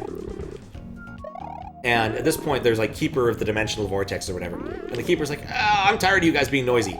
And at that point, like, all of the text disappears and becomes an unknown Unicode glyph. And for the round, of which there were 26 puzzles, all of the text in them was replaced by the unknown Unicode glyph. And as you solved more puzzles, you got access to more letters. Guess what letter we unlocked first? It was J. J wasn't helpful. Thankfully, a few minutes later, the puzzle I was working on, which got us O, was solved. You'd be surprised at how much puzzle you can solve with just some basic general puzzle knowledge and the letters O and J. But all of the good letters required like puzzles that took us a lot more effort and time. Z was also a way to break in that we had massive trouble with because it was a mahjong puzzle, and I don't know where it went awry, but eventually it was solved. Anyway, the meta was really cool too. Basically, you would build an L system out of the answers, which is crazy. Not a lot of opportunity for back solving aside from... No, just not a lot of opportunity for back solving. I think we actually did back solve a couple, but still. The L system thing was kind of bonkers, and also there was a bunch of cluing for using the logo style language with a turtle. I have a soft spot for logo. I never used it learning as a kid, but I still think logo's a fun language construct. Especially since, as an adult, I learned that logo is effectively Lisp. And Lisp is just fun to program in. I don't do it enough. I mostly write Python to do useful things. I probably should just write some Lisp for the hell of it. I do have some C# I want to write in the near future. For a C3 project, and I'm probably going to message people about testing it if and when I finish it. Ah, for Pete's sake.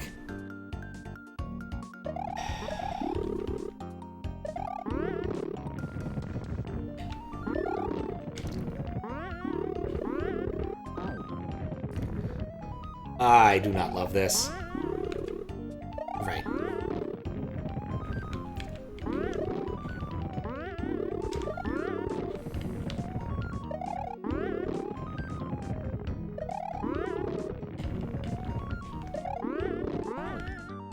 Right, there I need to wait, because he needs to come to the left side. Okay. I'm only like 2 jumps... My PB is only 2 jumps away from the end. I can do this.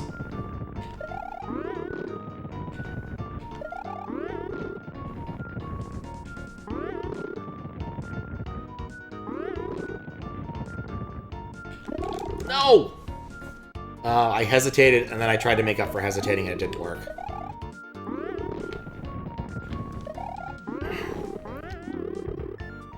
He who hesitates is swamped.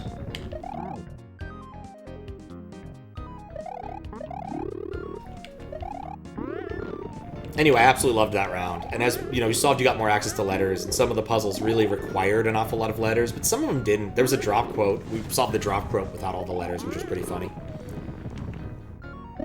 There was one that was literally just a set of points, like A, B, like, I think Excel or Battleship style. And effectively, I sat down and plotted them as best I could, because, like, the people doing them didn't want to do all of the work. And there were some bits you could pick up, because, like, if you're missing a letter and it's between, you know, A and C, it's question marked, you know it's B, because it's there in the set. So I wrote a script to do it, and, like, about 5 minutes after I got my pictures out, I'm like, yeah, this is probably just bad luck. We knew what 3 of the pictures were, and then the last picture no one had bothered plotting because it was just black, and they didn't think that the black pixels were important. But I wrote code to do it, and so, like, it didn't take very long to see, like, oh yeah, I can tell this is a cat much more easily now that I've plotted out the black pixels. And like, wow, could you upload this? I'm like, yeah, I'm working on the inference part. So we did that, and he's like, I think someone's in the chat. I think it's question marks. I'm like, looked at the things. We had a mirror, a cat, and literally Friday the 13th. So initially I thought maybe we're talking like Friday the 13th. Maybe there's a mirror and a cat thing. Turns out there is an episode of Friday the 13th, the TV show, that's about an evil mirror, but it's not really what we're looking for. We thought there was a cat in the episode. There wasn't a cat.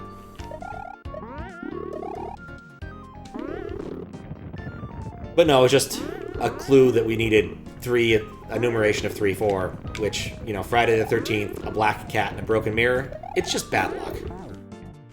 And that was the answer, was bad luck. It was simple.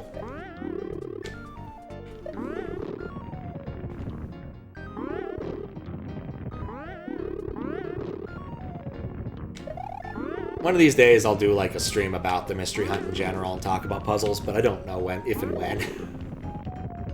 So I have a lot of like favorite puzzles throughout the years. Like Ant Ray. Ant Ray remains one of my favorite. This is like the simplest possible mystery hunt puzzle. Because mystery hunt puzzles can vary in terms of complexity. Like, I was trying to think, like, what is a reasonable definition of a mystery hunt puzzle? And there isn't a reasonable definition that I can easily do without too many caveats. There's like the 90% answer, which is like, a mystery hunt puzzle is a puzzle that resolves to a single answer, word, or phrase. Except that's not true, because sometimes it resolves to many words or phrases. Or no words or phrases, as sometimes happens. It also sometimes doesn't turn out to be a word or phrase. Sometimes it ends up being a specific...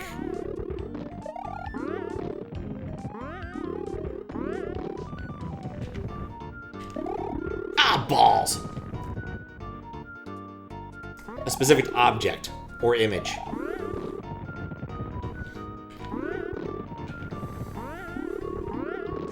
There was one round in the Matrix hunt where everything you solved was a specific, either an item that was given or a picture. And it turned out to be a fairly straightforward meta in that you needed to find an object that had something like a certain type of symmetry, has a Y, and it has a dash in it. I forget the other criteria, there were a lot of them. But basically you had to like complete tic-tac-toes based upon this. You had a 3x3 grid. I need to figure out what's the thing that belongs in the middle that has the property of all of these things. And it turned out to be like Kresge Hall or something. Can I wait for him?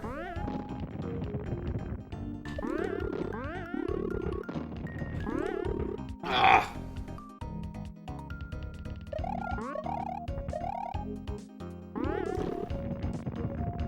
So yeah, like, it's hard to define a mystery hunt puzzle just because frequently these things happen.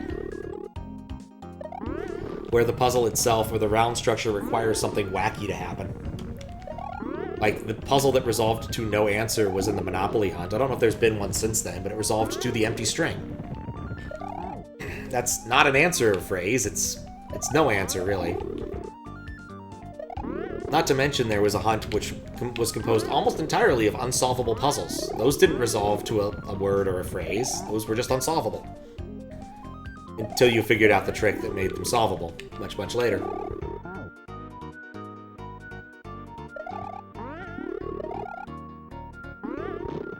But yeah, like, it's come a long way since I started, where, like, each round was self-contained in its entirety. Structures have had to have gotten more interesting just because, like, the tech allowance for these things has gotten bigger. It's no longer being run off of a server somewhere at MIT. It's now behind Cloudflare with a million things. And there's software for running puzzle hunts now that's not bespoke. Because basically every year, people would write their own software. In the early days, they wrote very simple software, such as with simple solutions. One of the earlier years, what they did was, every time you unlocked a puzzle, there was a script, a Perl script that simply symlinked in new puzzles. That's all it did. A simple and elegant solution. Doesn't require a lot of reparsing. You simply have didn't have a puzzle, now you have a puzzle.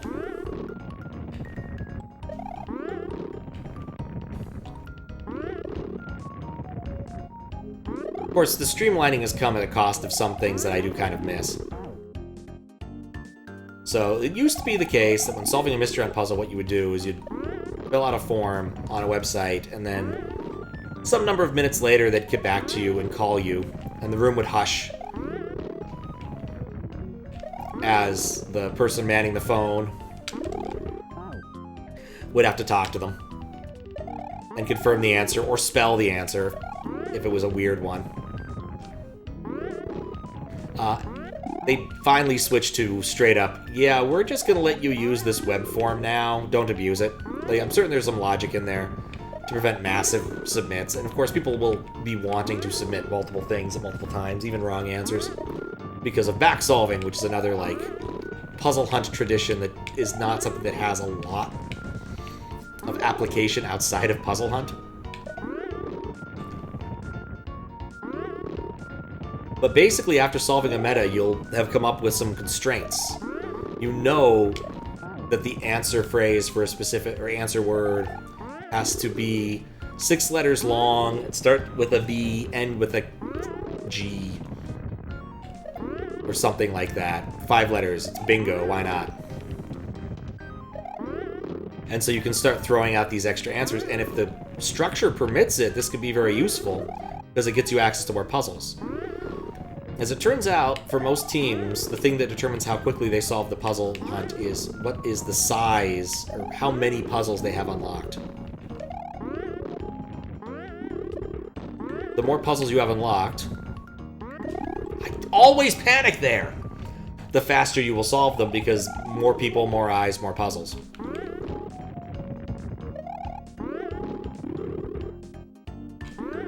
This is mostly true for larger teams, but there have been, like, super powerhouse small teams in the past. I don't know if they still exist. But most teams are probably, you know, 100 strong. There was a lot of teams this year, like 200 odd teams, which is impressive to me. Nowadays, an awful lot of them get their own space, though, so they're not all exactly at MIT. Ugh.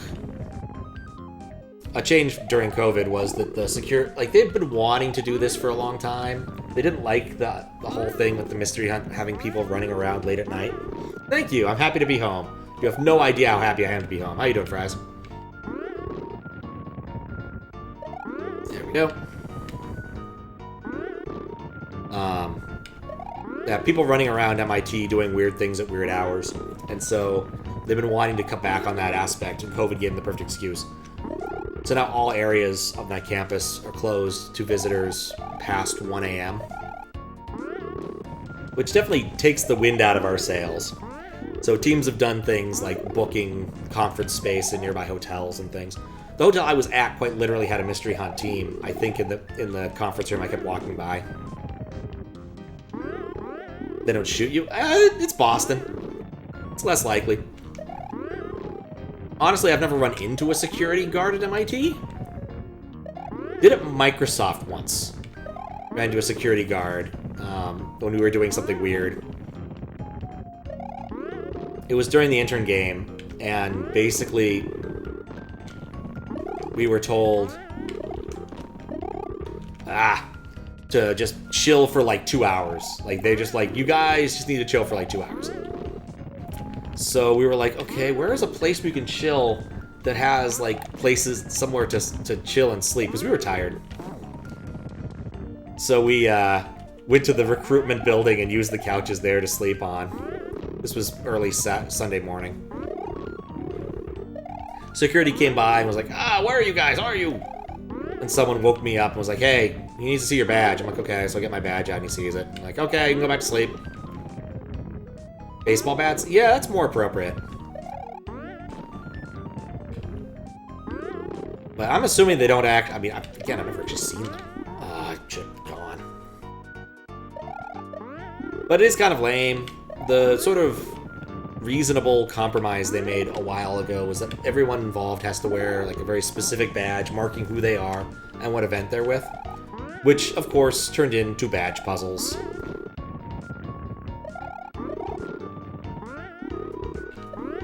So, I actually lost mine after the first day and then didn't wear it. Probably should have. But I just didn't. Honestly, I wasn't doing enough running around outside of the room to justify it. But I probably should have. I'm surprised I lost it. It was in my freaking coat pocket.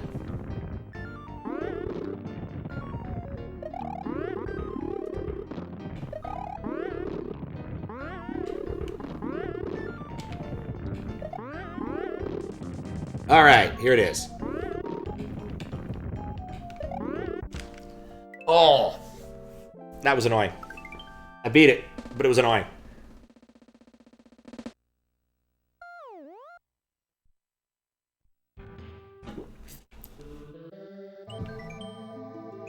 Ah, thanks for the GGs. Let's go see what the other things are. Try to finish up Ice and Waterfall World.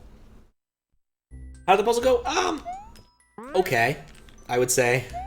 We didn't get close to winning. To be fair, we don't want to win. Thanks for the GGs. So if you win the mystery hunt, you have to make the next one. For the vast majority of teams, the goal is to come in second, or at least to finish the hunt. It has been a long time, unfortunately, since Codex has finished a hunt. One year, I basically pulled us across the finish line. Me specifically. Me and like 2 other people who were still around at late hour. There was 1 meta remaining. There were 3 of us chilling. It was late. Oh god, probably was like late Sunday night into Monday morning. Or possibly... No, it was late Sunday. I'd have to look up the numbers. But it was the Inside Out year. We had managed to solve... Like, quite literally someone remote had finished up the Catan round. Which was also cool. Basic idea. First meta was literally a Catan board with X's and whatnot. If you've played Settlers of Catan, you know what I'm talking about. I just make this jump, can't I? No. The next round gave us a bunch of pentagons. I forget exactly how it worked, but every one of these rounds had something you had to put together at the end to kind of make the meta-meta. And in this case, the meta-meta was just building the whole thing together with constraints. So you could trace a path on a soccer ball. Because soccer balls are composed of a tessellation of pentagons and hexagons. A fact I did not know until this mystery hunt. But yeah, the last one we needed to do was basically solve a Hamiltonian path. Like, we'd figured out that we hadn't quite figured that out, but eventually we did. And so we did that. Oh, hello. What an evil prize. It's absolutely an evil prize. What's up, Memory Lane? Thank you for the raid. How you doing? Welcome home. Oh, I am so glad to be home. What were you up to? Hope it was something fun. We are moderating Boosius' hack, Freak City, which is a series of smallish levels with interesting gimmicks. Oh, okay.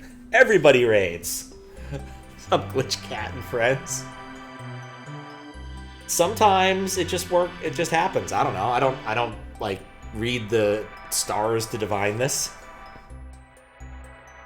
I appreciate all raids of all sizes. I just worry one day that I'll actually need to fix it so there's a comma in that number. I never actually did that. I keep thinking about it. And one day it'll happen. They'll have a raid that big and be like, it doesn't have a comma in it, it's gonna infuriate me. And I'm still not gonna fix it. Anyway, sup Glitch, how you doing? Sup the Wordle.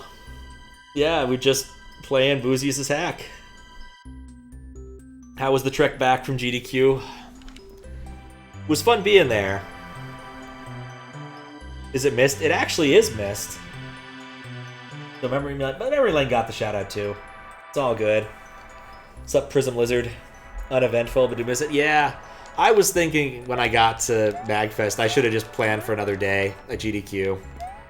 But mistakes were made. I do miss...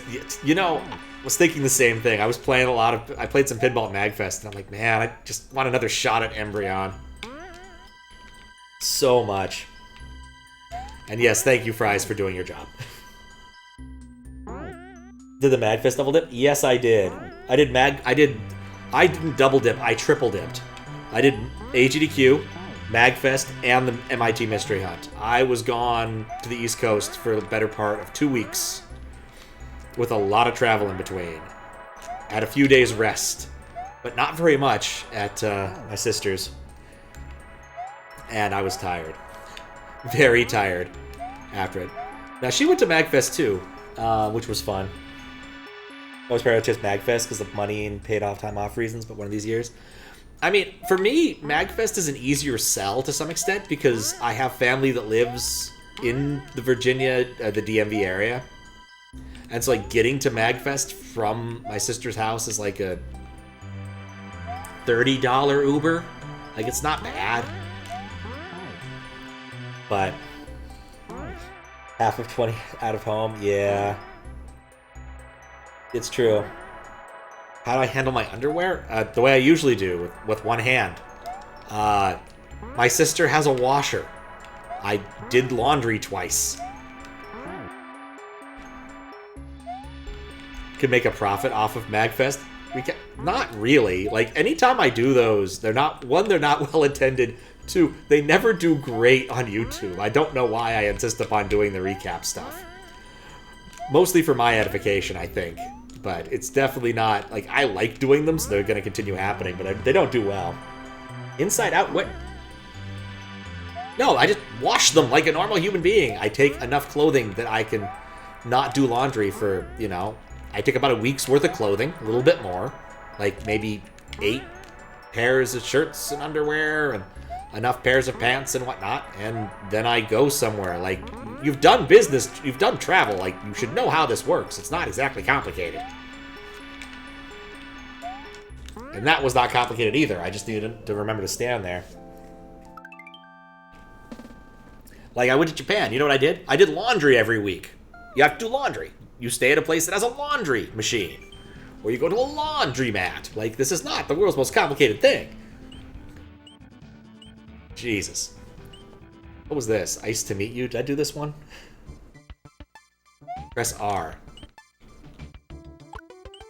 It freezes sprites. Okay.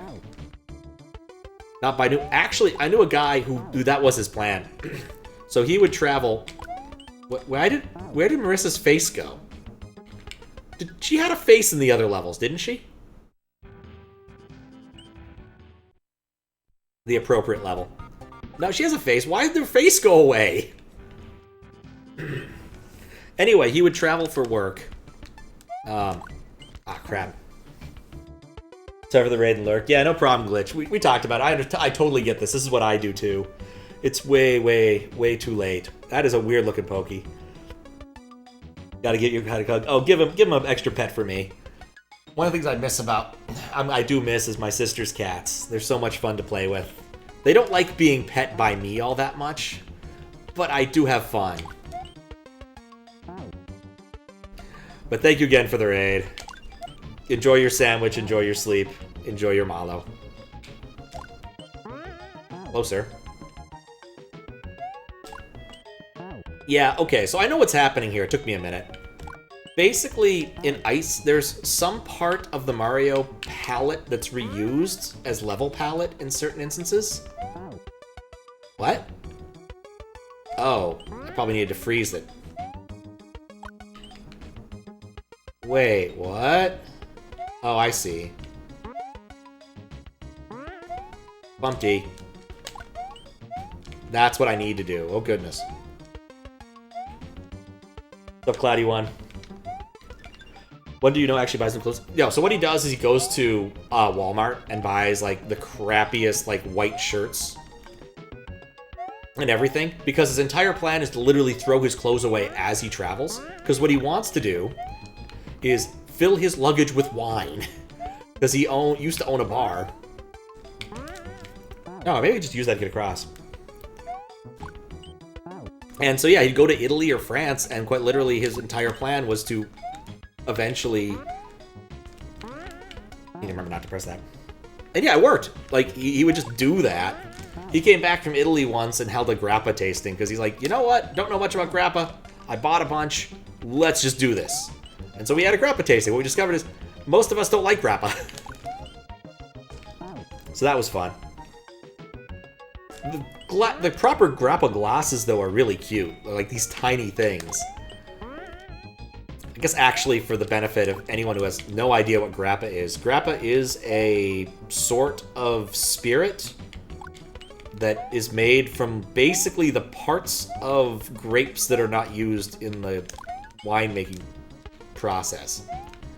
They're kind of made of the pumice stone, the stones, and the, like, skins and stuff. It's generally kind of a gross byproduct.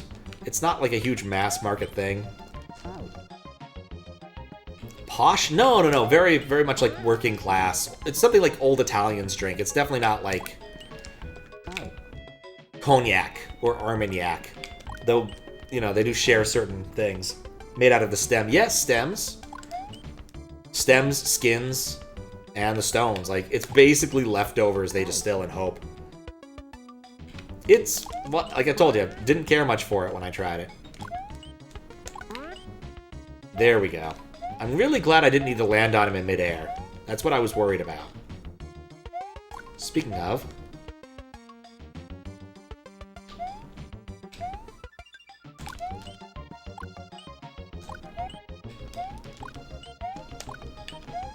that one might have worked. Right, that doesn't last that long. Poor man's posh? Yeah. What about grappa for teriyaki boys? I learned about it from a manga of all things. A pretty good one called Bambino. It's about a kid who goes and works in an Italian restaurant in Tokyo. It's your kind of classic shonen, you know, he has to prove himself. Can I just... no, I definitely need to land. Okay, that can work. Go to prove himself, solves his own problems. It does lose the plot a bit, eventually, when he has to cook for the mob in New York. But the Dulce chapter is really good. One of my favorites. Where he learns to make... oh, what am I doing? He learns how to make Italian desserts. Because dessert is a French word. That's why there's a different word. Dulce. Dulce? I don't know. I'm Italian.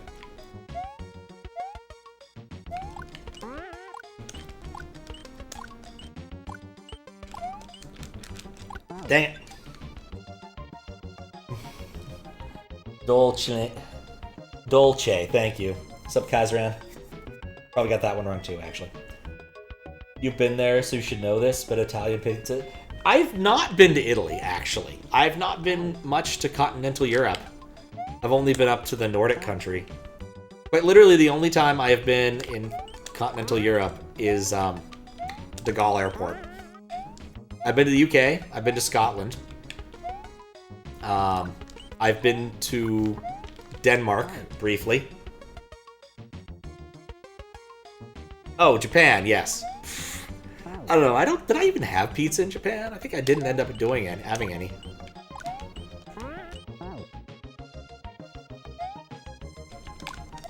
But yeah, fine. But the thing is, like, there's a lot of very good Japanese food. I cannot... is it only right? Oh, good. Left works, too. Okay, I can... This makes this 100 times easier. There was too much that I needed to do on my right hand that I wasn't able to conceptualize. This is going to be so much easier now that I know I can left. Like that. I was having trouble with that before. I'm not going to have trouble now. Closer. Going to Japan, eating ramen. I don't think I ate that much ramen either. I mean, honestly, one of those things is like... it's much cheaper just to eat Japanese food. I did eat a fair amount of ramen now I think about it. One of the guys I visit, I need to reply to him. He sent me a lovely message I need to reply to him. I just been spacing on it. Would usually go get ramen if we needed food. There were a few different places it'd take me that were like ones he liked. And honestly, even then, like, ramen, not expensive. That's one of those things that's weird about Japan, is like, food is really cheap compared to what you'd expect.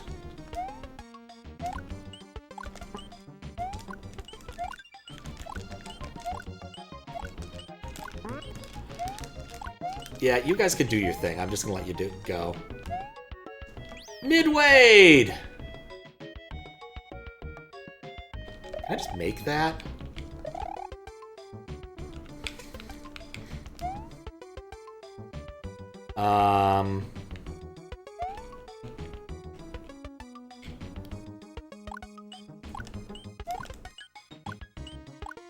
H get. Yeah, I'm excited about that H.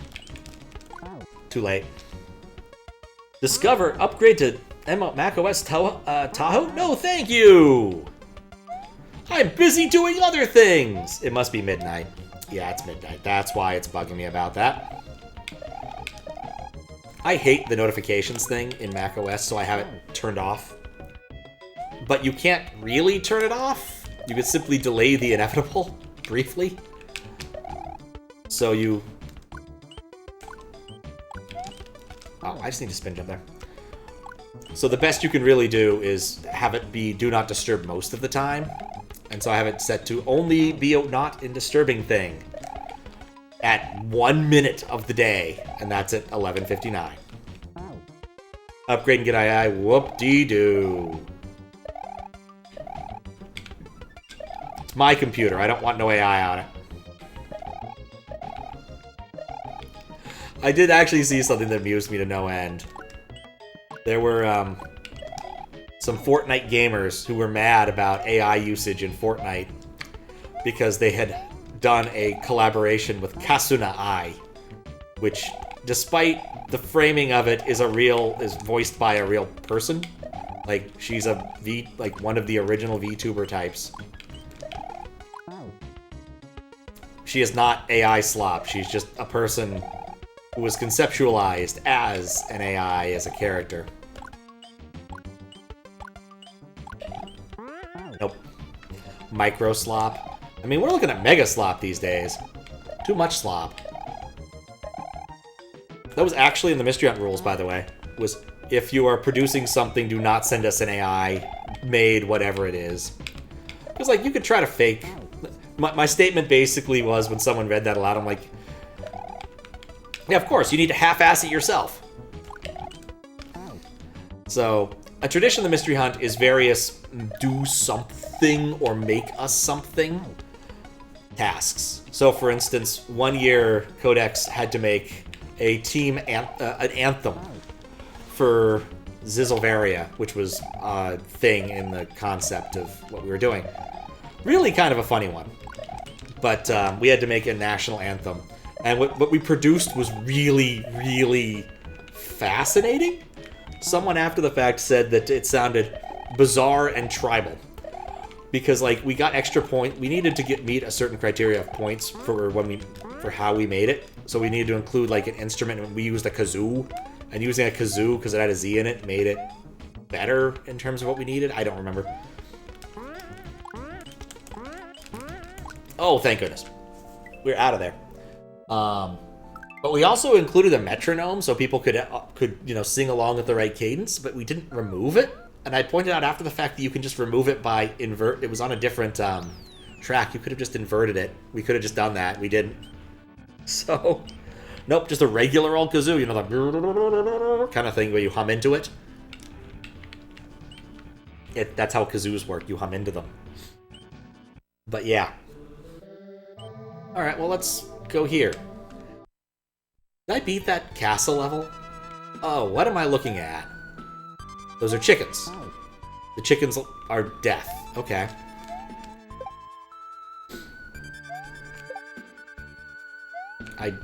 What?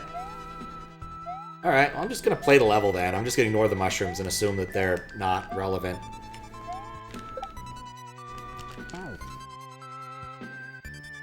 But anyway, you're supposed to make things. One year, the first year I did this, we needed to make a self-destructing message, and I had a brilliant idea to carve a word out of styrofoam so we could use it as a template to freeze some ice. It spelled out run, because that was a reasonable spy message, I thought. Problem. I suck at penmanship. Second problem. Does not improve when I'm using a knife to write. So it only kind of looked like it, and we had a kind of a shitty dorm fridge combo, which didn't really work for it. Like, it never got quite cold enough, and they only barely were like, yeah, that's what that is. But, like, when you're asked to do something, they want you to put the work in and just do it right. So just submitting an AI image is a little bit eh. So you definitely... But the thing is, like, people can and do half-ass this stuff. But that's kind of in the tradition, as long as it's funny half-assing, as opposed to, like, woo, I made the AI half-ass for me.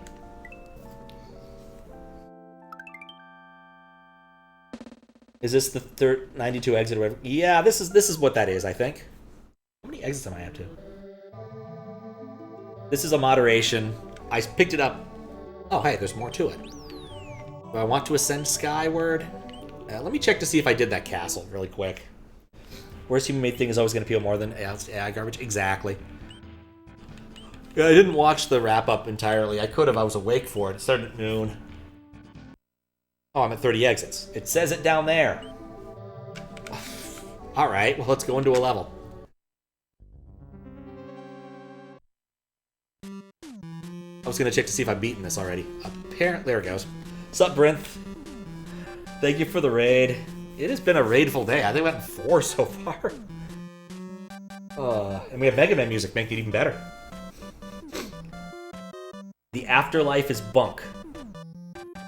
Is this like a particular statement about there not being an applicable afterlife? Or is the afterlife a bunk bed? Because I don't know if I'd want that. Good time to actually do this, because I need to look up if I beat this level already. I didn't even go into this level is what happened. Alright, we're playing this one now. Since be a janitor for eternity? Oof. Sup, Night Shard, sup, Grave Dice, sup, Cloudy One. And thank you for the raid, Brinth. Hope it was fun being a janitor.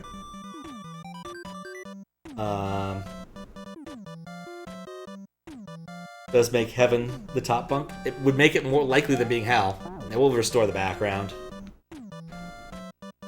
Yeah, this didn't look familiar, and I did check. Oh, hello. Oh, God, goodness. So what game was it? Beat Pokemon Mystery Dungeon Sky. Oh, cool! Yeah, I haven't played a Mystery Dungeon game in years. Last time I played one was brief. I played the Toho fan game.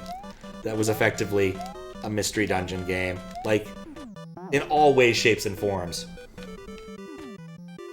It's kind of bizarre, but like, if there exists a game genre, there probably exists a Toho-ified game in that genre.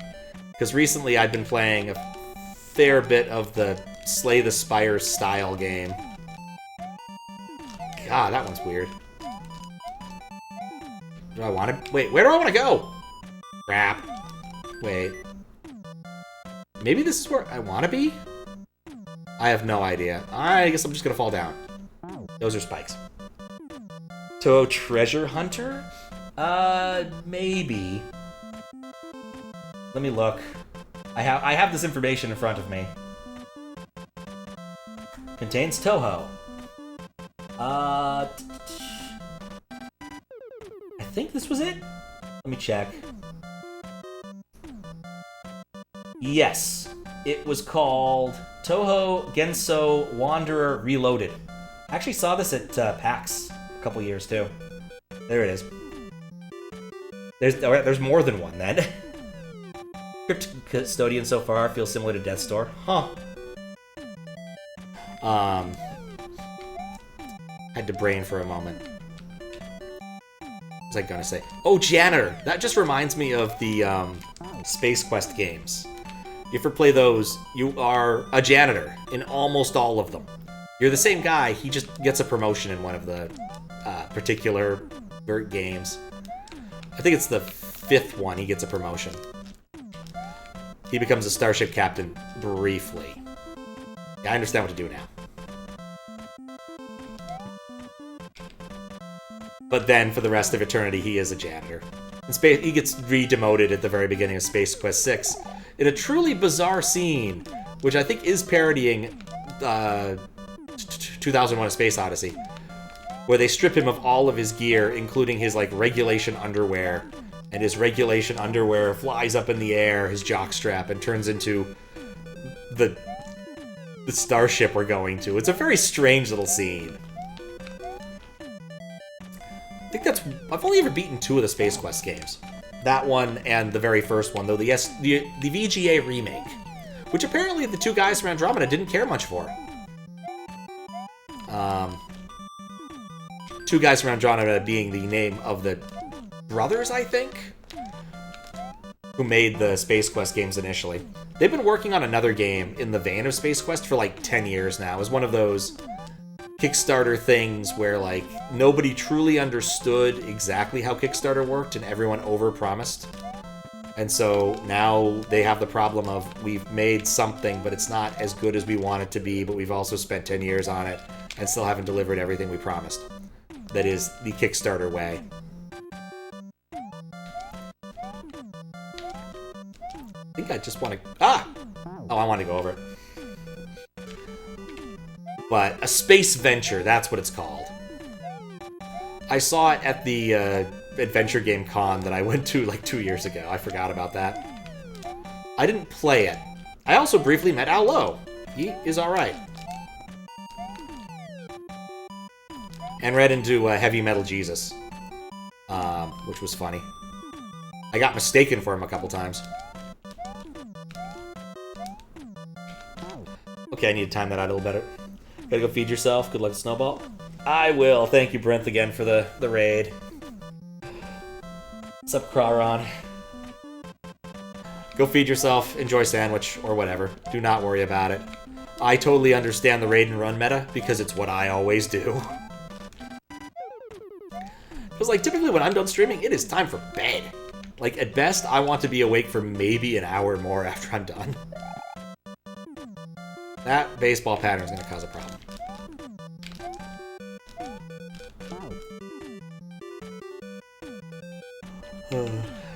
Alright, well, thank you for the good luck. Sleep well. Look at him go! Pokey just makes me happy. Just the nature of Pokey is one of, not like intelligent happiness, but of simple elation over simple things. Pokey is simply happy to have been in the game, you know? He's like, I don't have a big part in the game. I'm not a boss. I'm in like 1 or 2 rooms. He's just happy to be here. And everyone loves Pokey for it. He's like, I gotta make it out of Mario 2 without stopping in Mario 3. Think about it. Think about it that way.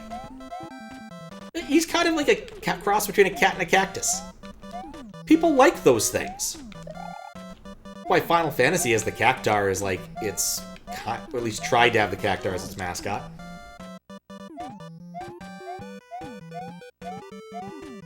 Pokey! This makes me happy to see him. I'm a simple man.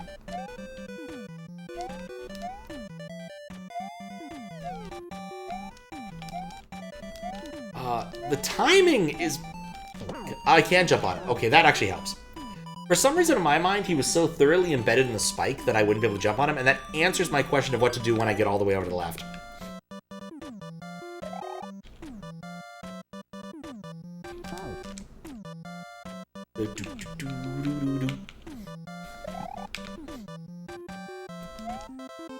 I didn't see it, but I was at MagFest when it happened because I was like playing video games or whatever.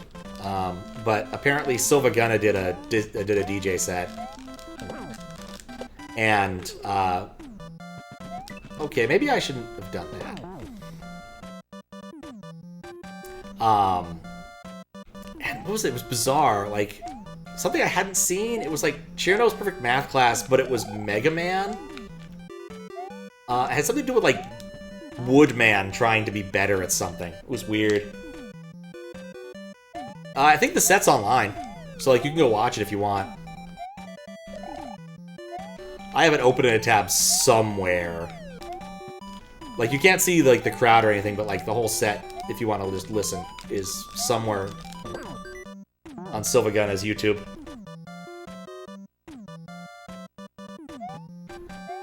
One of those, I kind of wish I'd gone, but I didn't really look that closely at the stuff at MagFest. I like playing the indie games. I like playing free-play pinball when it's working. There was a Black Knight 2000 that was in a good state of repair.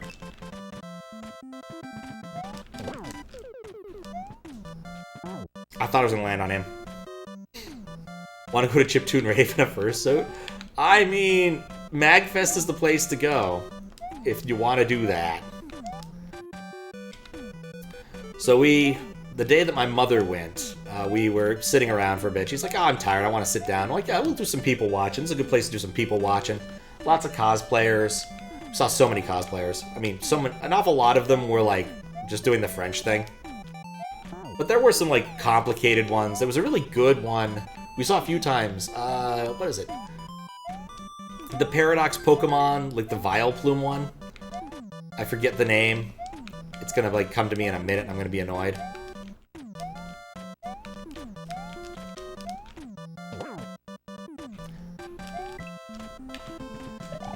Full? Nope. And she had just a really cool costume. Just very involved in moving around, though.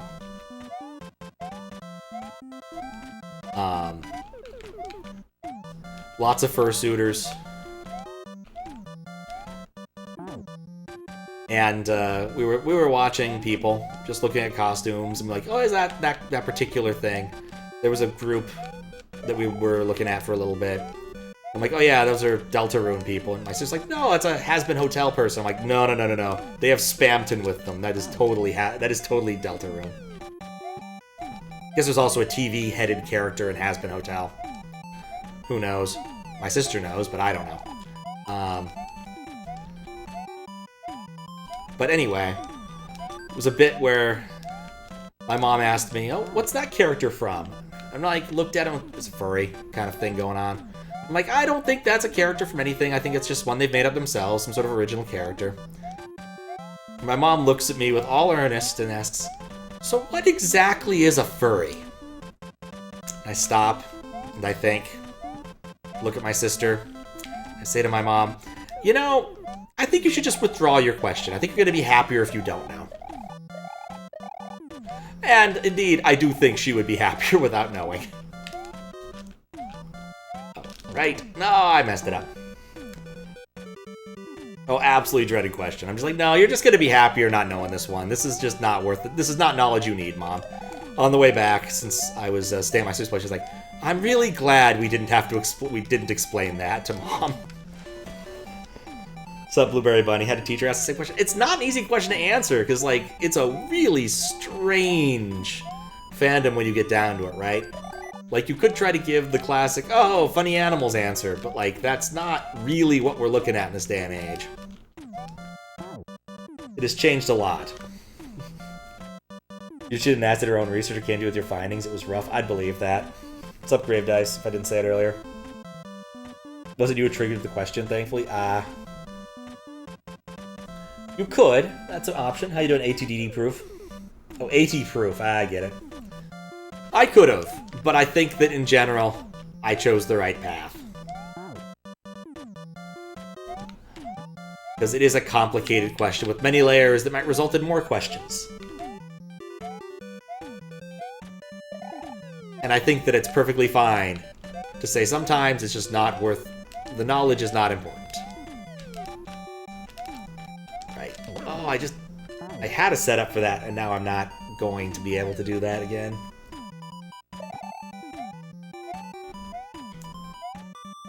The inquisitive mind to ask such as a question may have more questions, is all I'm saying. Dang it. Are furries still around? Yes. This 100% yes. I was at MagFest. There were a non-trivial number of fursuiters. As far as I know, based upon the people who...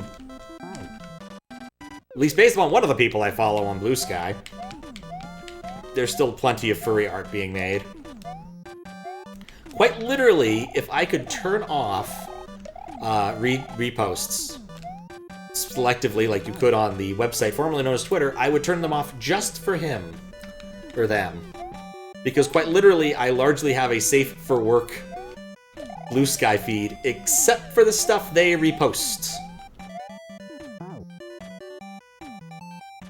Oh, it's true. I'm aware. Furries went extinct in 2019. Send your mom. I will not be doing that, Brent. That is not a thing that is happening, but I appreciate the thought. I will let her know that someone suggested that. Maybe. There we go. Cool, I can chill for half a second. Didn't know I was a furry? I didn't know either.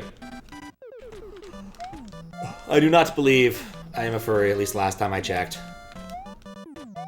Pretty sure there was a test for that on the internet back in the day. I just am a man who knows a lot of things. Probably too many things. Some of them are useful for puzzles, as I find out periodically. Well, this kind of worked.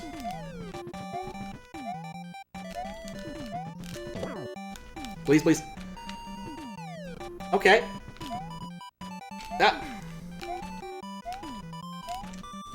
Ah, those are hard. Good medicine only replace. Yeah, if it's well labeled, I like that. Nathan's a furry, really? Huh. I don't really think Cookie Monster is a furry. He's just kind of Cookie Monster. I also learned that there was a bear Muppet that's also a sidekick that wasn't Fozzie. Like Bogo or something. Came up in one of the hexagon puzzles. I prefer octagons, but, you know, we take what we can get here. Ah! Not often you hear Pat beg for Kaizo from the Kaizo, beg mercy. It isn't even Kaizo. It does bother you that Blue Sky hides the feature they have if you have adult posts in the show instead of collapse? There's a way to get that. I have click for not safe, because, like, I don't mind click for not safe. That's fine in my book. I just don't want to suddenly, like, see a giant, like, 50-foot furry penis on my feed when I'm on an airplane or something.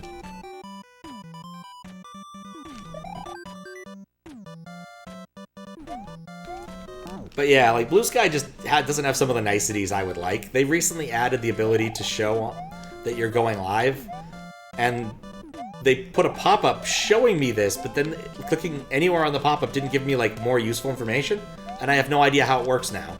Just that they have it. It's somewhere. Damned if I don't... How I will do it. Don't follow crop. Probably smart. Keep it realistic dimensions. No, it's not good UX.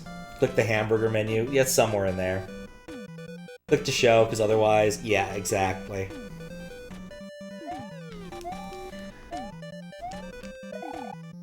Exactly.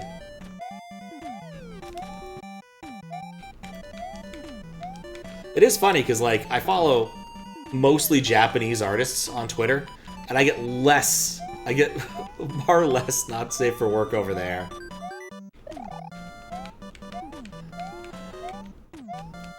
Ugh, this is just managing baseballs. I don't manage baseballs well. Your art account is clean, Dupu follows you and you have no idea why. I mean, here's my guess. Basically, like, 90% of the people I follow on Blue Sky came from Abe Lincoln's, like, Mario People's starter pack. There's a good chance that when Dupu joined Blue Sky, Dupu just also grabbed that.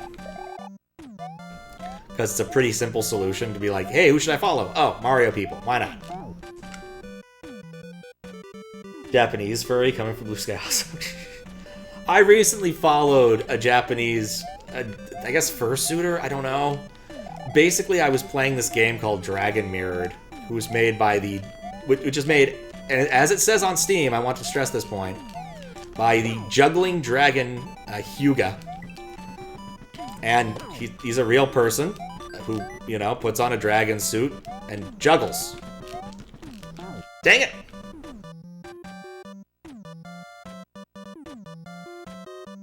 Yeah, I think I told you about Dragon Mirrored, yeah. One of those, I might consider coming back to it, but also, like, the difficulty curve ramped up precipitously. But the game has so much charm. And the sheer audacity of being like, I'm going to build a like, not quite Sokoban style block pusher game. I should have done something smarter there. In RPG Maker just amazes me. Because, like, it's not something you should do. But RPG Maker is a very good medium for people who want to make something in that category of, like, adventure puzzle game. Just usually it ends up being more of, like, a closer to a... What am I doing? Point-click adventure game. Difficulty designed for someone who juggles at first. Exactly. I learned about a lot of fascinating things because I follow just some random Japanese people on Twitter. like, interesting games here and there that I definitely would play if I understood Japanese better than I do, which is to say, my Japanese proficiency is fairly negligible. Oh, that double ball. Kind of reminds you of You Want a Lockpick, which is more of a I'll make a puzzle game with it. Yes, I have heard of I Want a Lockpick. It's been on my, like, backlog of things that would be really cool to play for God knows how long now. I want to say it came up when I was playing Recursed, and that was almost 2 years ago.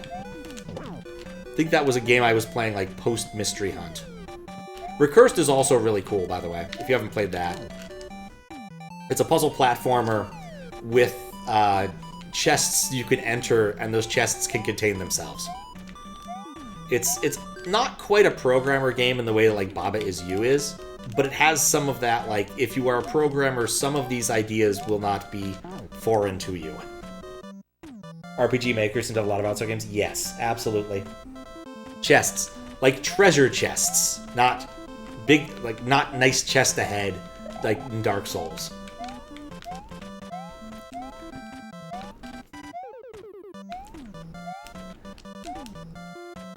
Yeah, if I have one complaint about this hack is it's like, it's not easy to know what levels you've beaten. Oh, I'm so hosed. Maybe not. Dang it! Where is Boob? Please show Bob. Recursing like a cool game. So it's a bit off-putting that you couldn't restart the Paradox section without making the Paradox. Yeah, that was a problem. Someone's been telling you to play one. Yeah.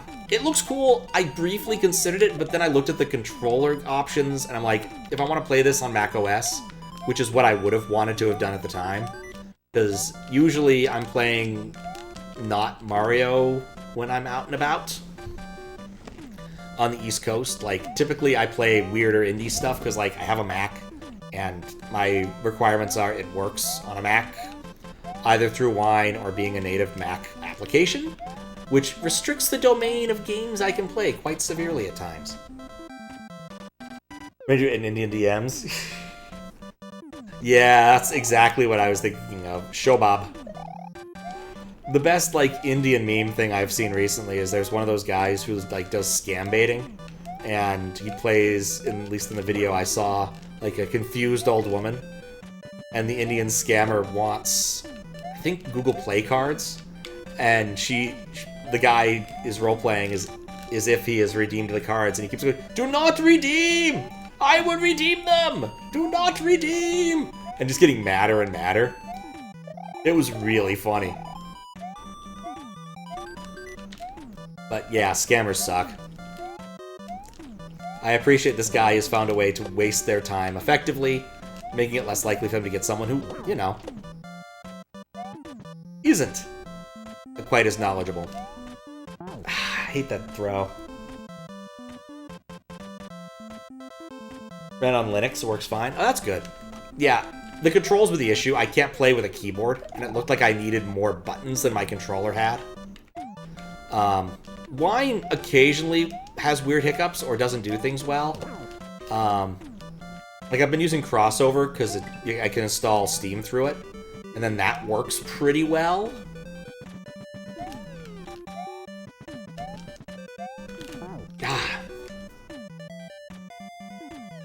Waste their time and having... Why do you do this? Yes, exactly. But it just kind of comes down to if it works well or not, and I can capture it well. And sometimes things get really weird, or I'll end up with, like, configuration issues, where, like, unless I change my configuration, it doesn't work very well. Nuts. I forgot what I was doing. Can I fix this? I can't. But yeah, that's why I didn't pick that up immediately. And honestly, I do kind of want to pick up another puzzle game. But I do think that if I do, it would have to be Toro Band. Because I played it at MagFest twice, and I really want to. So, they were at MagFest. They'd already released their game, and they were at MagFest. And so I'm like, okay, I'm going to sit down, and I'm going to play for exactly 30 minutes. And wherever the chips fall, they fall. And I got pretty far in before running into something that got me confused. And there was a way a mechanic interacted in a certain way that it confused me.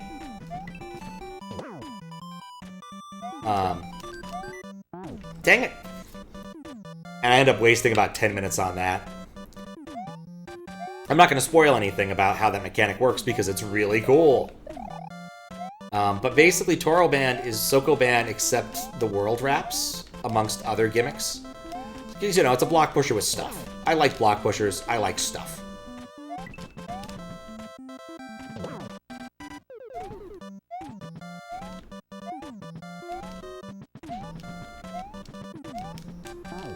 God. Get around to 100%ing Monsters Expedition and the Baba sequel. God. Oh, you gotta get it. Yeah, good luck. I have no intention of picking up, like, any Baba stuff for a while. I had fun beating Baba 100%, but Baba 100% was not like a slog, but it was a hard time near the end. There were just a few places where it's like, I think the issue here is, like, puzzle games on stream are hard to do well. Because people want to help, and you kind of, like, want to solve things yourself, depending upon, like, your proclivities. It took me a year and a few false starts, would probably be the easiest way to describe it. I have receipts. I think I picked it up, started it sometime in early 2024 for the third time, and finished it late 2025. How do I know this? Because of my YouTube system. Those are all sitting there. They're all edited. They have timestamps. I just need to give them descriptions, titles, and thumbnails. The same thing is true of Baldur's Gate, except I want to do some other stuff with that. Okay. There we go.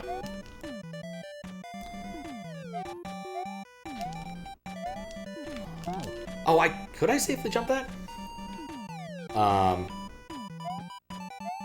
I was looking at my backlog of stuff to work on YouTube, and I have about 150 VODs to process still. Some of them are more complicated than others. Like, I got a bunch of the 48-hour stuff, and that will take basically... It takes a little bit of time per VOD, but it's not that bad. But other ones will take some doing. I've written some tech to deal with some of them. But also, like, when I'm doing puzzle games, what frequently happens is I want to jump between games, or between, like, issues. Yeah, this is so weird. Wine is a lifesaver. Switch wholesale from Win7 to Linux. Back when you did it, this is kind of brave, crazy move. Once you're over the learning curve, an entirely different OS, you found out Windows is just unpleasant by comparison, never went back. Well, I'm glad you found it good. Sometimes Linux just has weird problems, like the audio stack doesn't work right or whatever. Wine is great. There was a line from, like, I guess some sort of, like, Linux hater types that Wine is the only stable API on Linux, which I think is not necessarily true, but is at least kind of funny, in the sense that if you build, like, a Win32 executable, it'll probably work on Linux through Wine, unless you're doing something really fancy.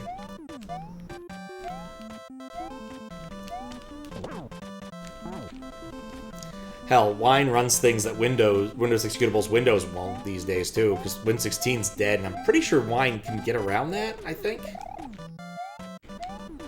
It's not that the chips can't do it, they just didn't want to support 16-bit stuff anymore, and I can't really blame them with the sheer amount of cruft it brought in. Yeah, that's the thing. There's always been issues with Unix. If you want an interesting trip to the past, and a truly amazing forward, by the way, I would recommend finding a PDF copy of the Unix Haters Handbook, because the level of vitriol in that book is truly amazing. And if you have been around the internet a bit, you'll probably recognize a few of the names involved, which is also pretty fun.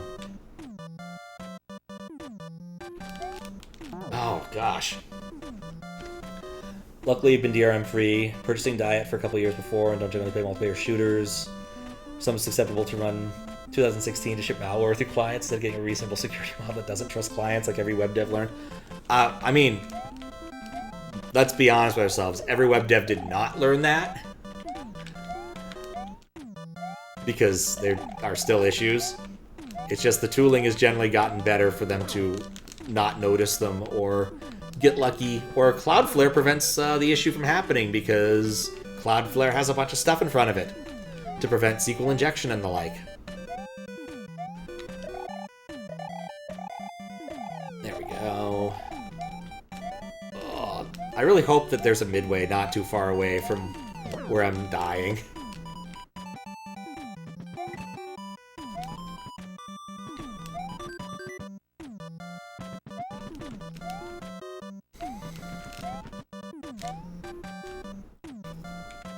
Oh, this is working okay. Ah! Okay. This is, I think... That's a PB. And those are baseballs.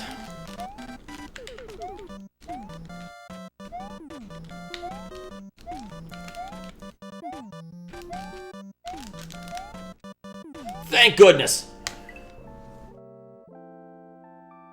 That was a lot of baseballs.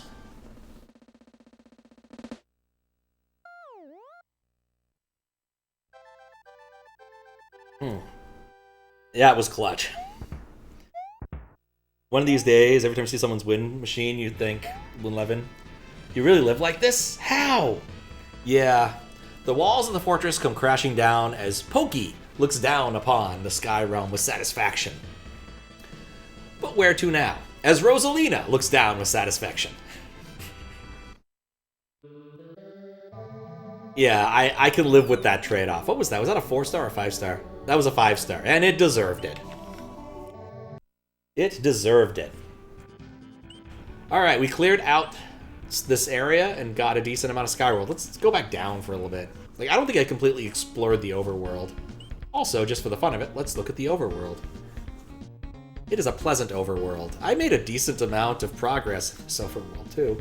I mean, the red ones aren't that. The blue ones. It took me a while to realize what red and blue meant. There's the Wiggler level. What should we do now? No, I didn't... I did all of... Wait. Red is not done. Blue is done. Gotta remember what I'm doing. Let's do this one. A Song of Moles and Hammers. Still at Win 10? Me too. Ah, I knew it, I knew it, I knew it. Oh yeah! Oh no.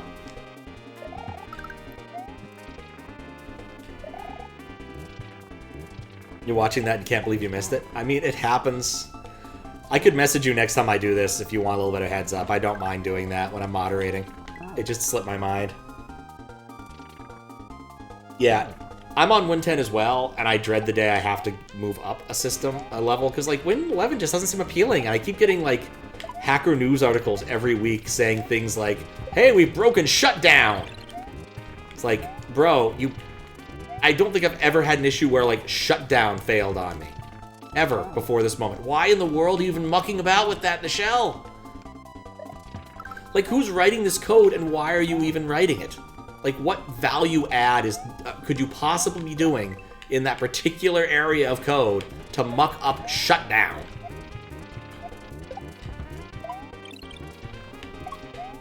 Like, that is my complete and utter argument.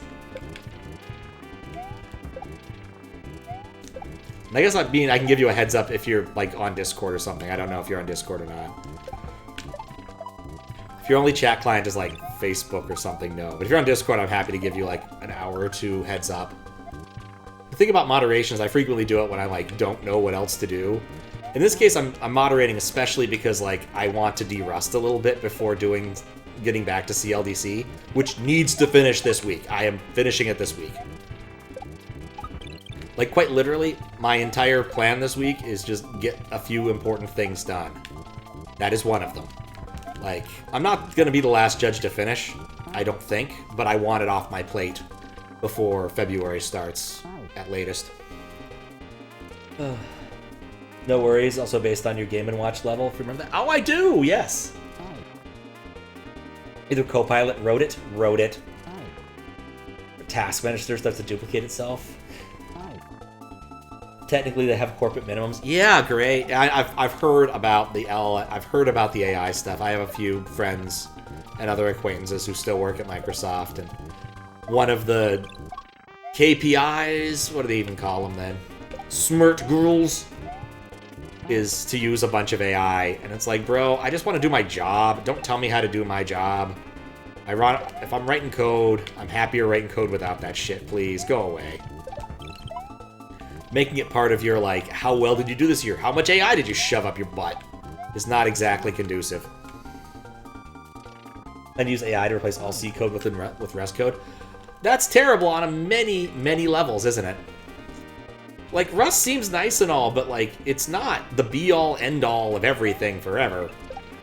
2, Windows is mostly written in C++. Like, that is a minor distinction at best, I know. There's a few bits that aren't, which is funny. A key example being NTFS. NTFS is C, except there are exceptions. I can tell you as someone who's worked on NTFS, it's a weird feeling, and it's also kind of clunky how it's implemented. You don't get the more useful, like, filter blocks that you have in other languages with exceptions. Like Python, right? Python, you can say, I want to match on these exceptions. And you can do this with one try, one catch, one catch, one catch, one finally. With this, you have to have separate blocks for your exception handlers and your finally handler. And I don't know if you can actually, like, filter based on class, or if you have to write your own, like, small filter function. It's been too long since I forget. I know C++ exception handling has much more complicated, because C++ is much more complicated. Just the nature of C++. Launder their code through lines of review. Yeah. It's imperative because it inflates the numbers. Yeah, that's true. What about shutdown? They broke it working a while ago. I'd have to look up the Hacker News article. I saw the article I saw on Hacker News, but, like, they broke. They keep breaking simple things. If you're breaking simple things like this all the time, it demonstrates a massive lack of care on their side. Like, you have to fundamentally have a reason for fucking with this to begin with. And the AI told me should not be a good excuse. The thing about AI-generated code is it's much, much easier to write code than it is to read code in general. And so you end up with this awkward asymmetry where your reviewers have to put in far more work into your code reviews than you did, writing them if you used AI. It's not a fun feeling. How much they enforce it? No, they can't really. I do not believe my acquaintance uses AI at all when she's doing stuff at Microsoft, because she just doesn't. It's not relevant to her job. She could use it to write emails, but why? She doesn't code. She's a PM. She's pretty well at analyzing code, doesn't do great at writing code. I mean, people would argue the opposite, too. How do I get where I want to go? Oh, yeah, to answer your question, Matt, blue levels are levels I've beaten. Did I beat this level?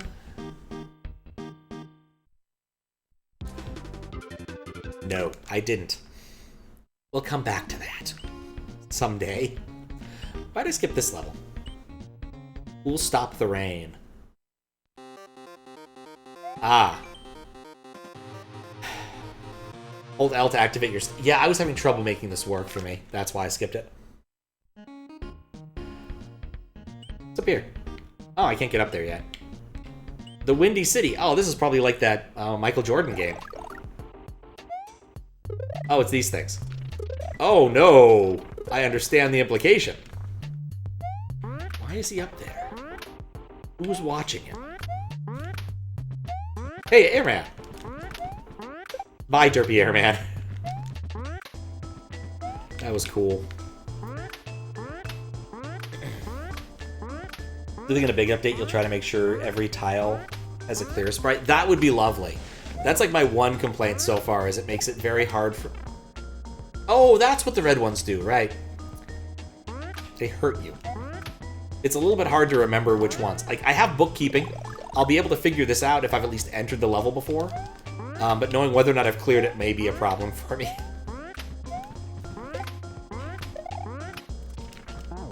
I'm more castles and forts, but not the houses. Oh, okay. For some reason, I assumed they didn't. No, not again! Well, that kind of worked.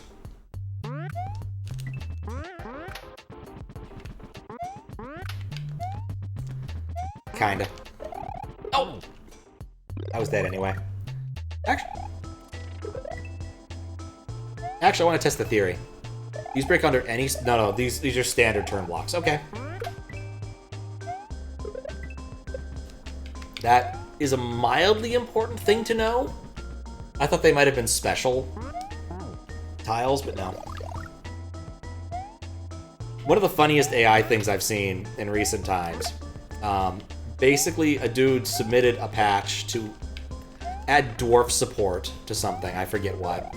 Dwarf is the debugging, like, symbols spec that's used for ARM. That's what you call it. You have dwarf files. Don't ask me why. I wasn't there when they were invented.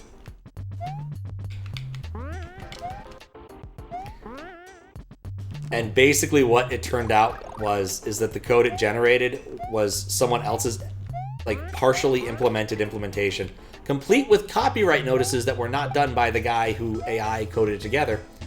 And when confronted about this, people said, I don't think your code quality is quite there. It's like, well, but I asked the AI and it said it was good.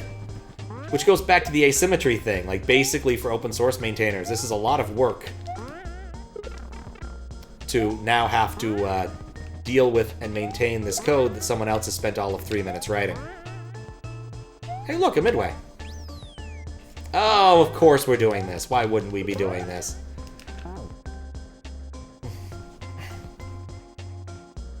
Does x86 ones have some acronyms when it comes to ELF? Oh, Linux executables are ELF files and have the starting symbol ELF in them.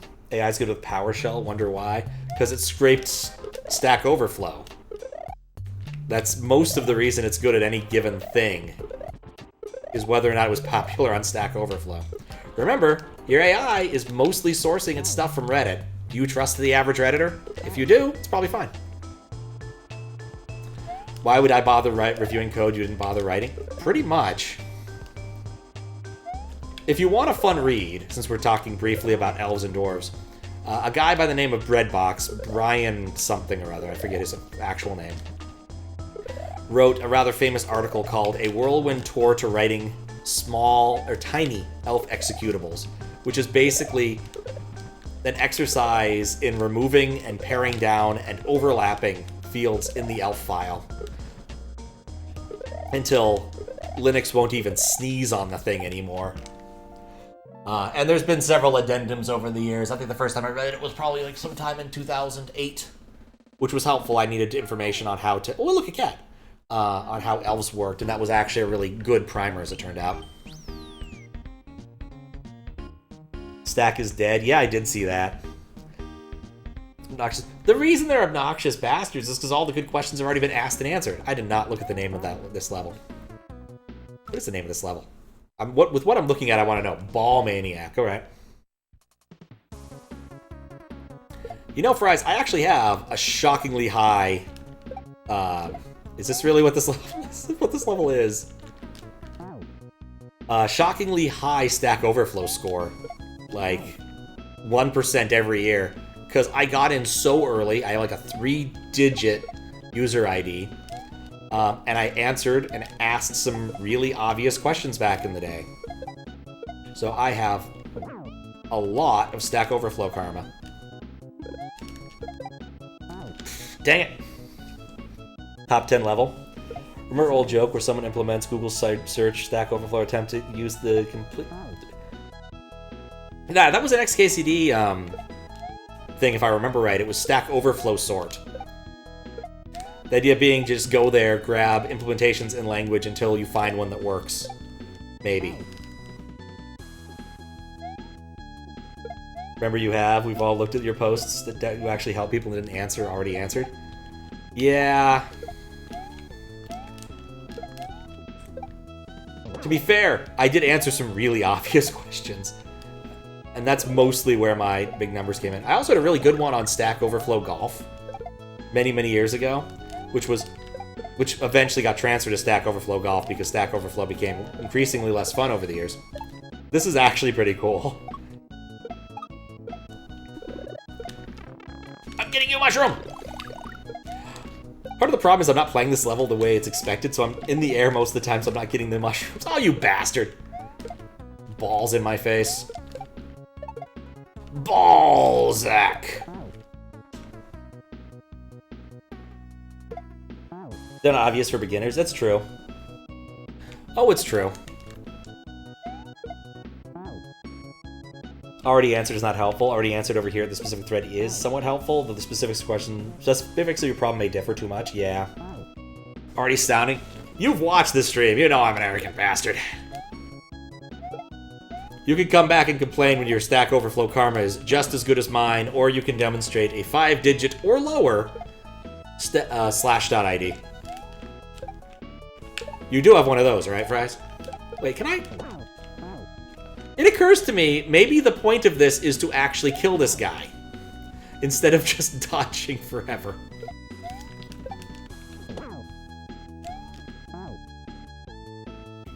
Maybe not.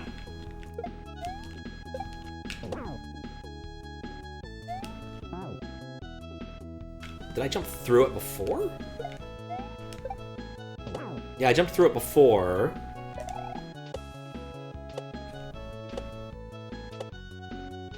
I wonder if this will work. I think I may have cheesed the whole thing. Like, I think I could basically leave this running for a while now. You have more Pokemons than me? Maybe. Maybe. Ah, no! That one almost got me. You can cheese them later on if you want to. I want to preview the rest and decide if, well... As long as it's an intended dev exit sort of thing, I'm fine with that. It is a bit cheesy.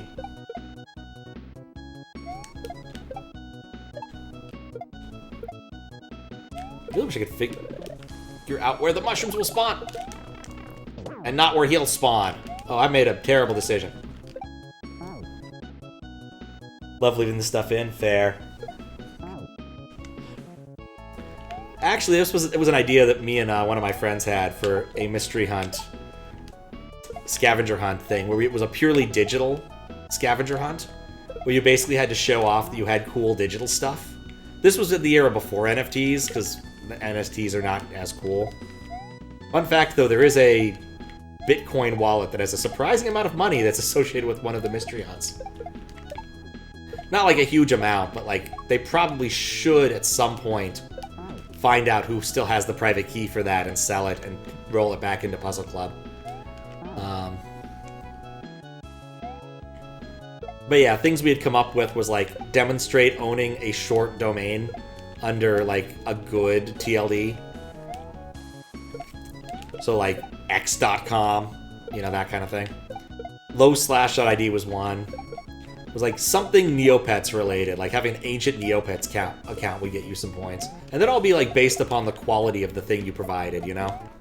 You get like a point for having a /. account. But you get a lot more points if you were Commander Taco. Which happens sometimes. There are sometimes instances where like there are people who are legitimately working on or in the domain of whatever the puzzle's talking about. Most infamous example I can point at, and I still think this is hilarious. First year I did the Mystery Hunt, there was a lengthy logic puzzle that was sort of like a reconstruction of a game of Magic. The only line of which I remember the best fatty ever printed, which is apparently enough to identify a card, at least circa 2007 or 2006. Codex was the only team to solve this forward, so a couple dudes on Codex just sat down and grinded it out. Several of the people who invented Magic the Gathering are on a different team. They did not solve it, which was pretty funny. Richard Gareth, something. Met him once. Mystery for the Duck Squad. Oh, they just quack it up.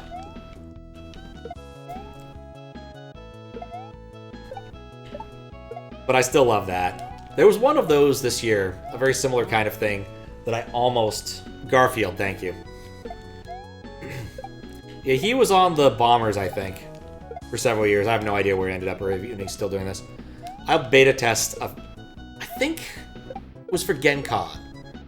There was a puzzle, little mini puzzle hunt that him and some other Wizards people had put together. I think it was for Gen Con. All I remember was there was a puzzle where we had to find TV shows that had food in their names. And there was a Japanese one, like Me My something strawberry eggs, and that was like a little bit weird because it's a strange title. I Me My, I think it was. I don't remember. But I've been in the Wizards of the Coast building that's somewhere vaguely on the east side of Seattle because of that. It was kind of cool.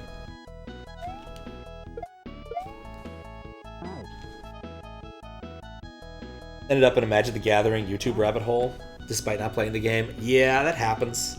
Every once in a while I end up in a weird YouTube rabbit hole, despite not doing the thing in question. There was a little while I was watching YouTube fishing videos.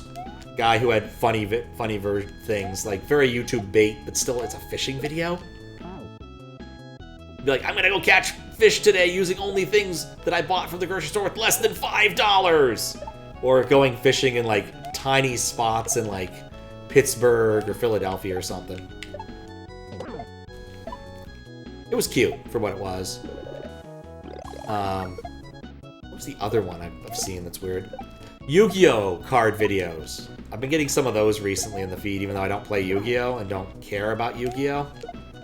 Like, I know basically, all I've learned is that Yu-Gi-Oh! As a card game is incredibly broken. And you could basically assume that if you don't die in the first turn, you probably have already won the game. Something weird like that. Dang it!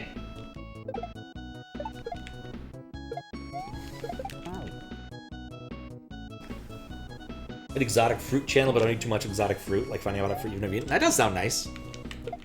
One other one that I was curious about, because over Christmas, I was hanging out with my brother and his in-laws, and one of their kids is really good at the coin pusher games, which have become a lot more complicated than when I was a kid.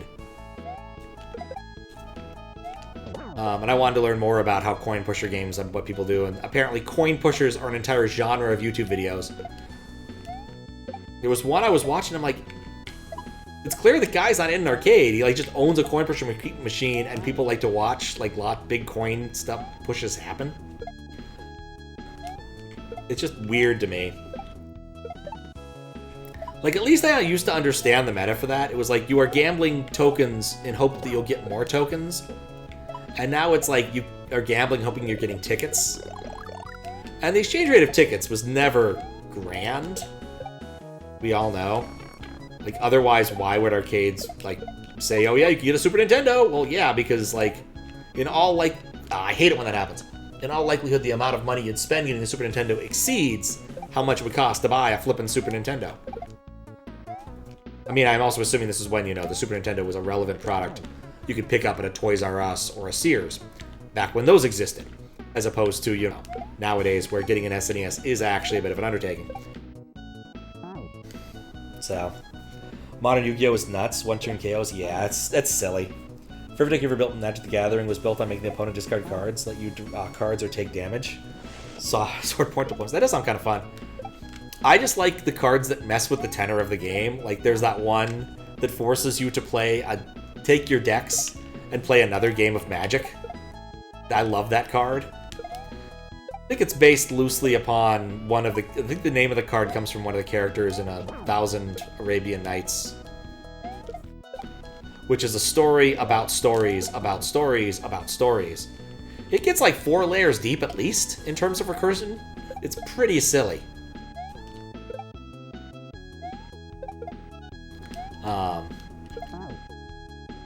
That one. Shazarad, thank you. Because it makes sense. It starts with the telling of a story and has like several stories in which a character starts telling another story. You have to keep track of what story frame you're in. Speaking of which, play Recursed.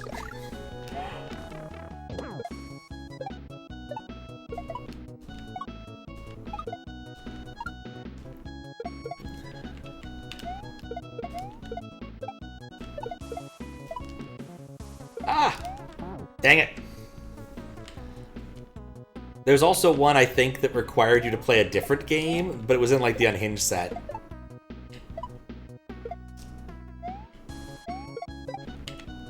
Also Chaos Confetti, which is funny to me. Basically, you can shred this card, throw it on the table, and then throw the pieces on the table. Anything it touches gets destroyed or discarded or whatever. But, you know, you have to basically destroy the card in order to get this effect. So you better be confident about it.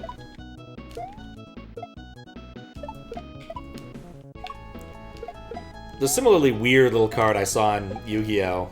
One of the Yu-Gi-Oh! Videos, Victory Dragon, which was apparently, like, not a very common card. You had to, like, go to a specific world tournament and win to get it. But basically, it looks harmless enough. It says, yeah, if you win the fight with this, you win the round. But that means if you are playing, you're playing, like, best of 3, you win 1 round with Victory Dragon, you win everything. Which, understandably, would lead to some sore feelings for people who, you know, were like, no, I only lost 1 of my 4 games, man. I got a 1-up. I'm on a plank.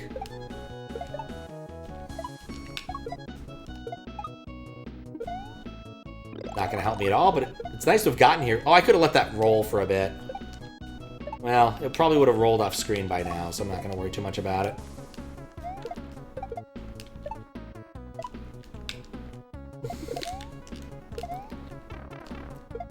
I'm gotta let that roll. Ah, what? I fell through it again!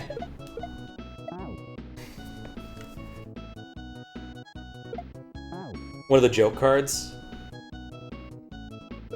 Combo later banned without looking anything up or telling anyone about it. You think you had constantly sacrificed to resummon cats with on death triggers? Huh. One of the old joke sets? Yeah. Drop this card from at least X height. Anything it touches is a destroyed Chaos Orb. I like that. Feature doesn't finish off an opponent with a direct attack. You win the match. But the opponent can surrender anytime. Yeah. Chaos Confetti is the one that usually combines the story of usage of Chaos Orb. One of the joke sets. Yeah. Victory Dragon has been banned for decades. I mean, it makes sense. It makes sense. Like, you should be able to concede a game at any point in time because, like, you know, life. If I have terrible impending diarrhea, I'm perfectly happy to surrender a game so that I can go take care of that rather than shit myself.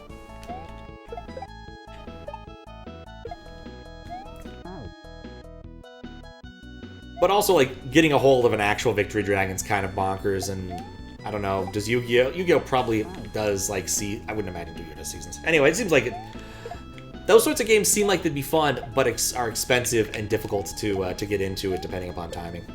I play Magic the Gathering once a year when I go to PAX Unplugged, and that's good enough for me.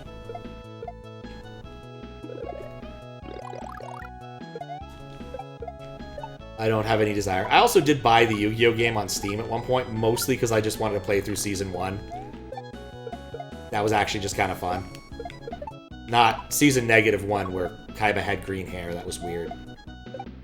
But the regular old Season 1 where, you know, they play cards and don't play other weird games.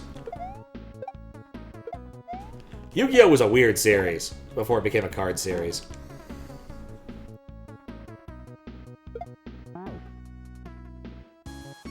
Because of its joke cards, Magic the Gathering had to officially rule whether or not removing your pants was an instantaneous action.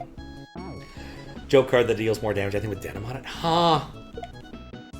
Look, I have to say, removing your pants is not an instantaneous action. Like, especially if you have a belt.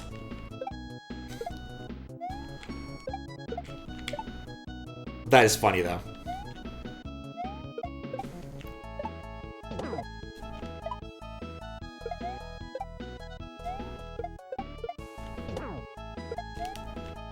Dog nabbit. I wonder how long this is. Because of the infinitely repeating background and few things that change. It's hard to know.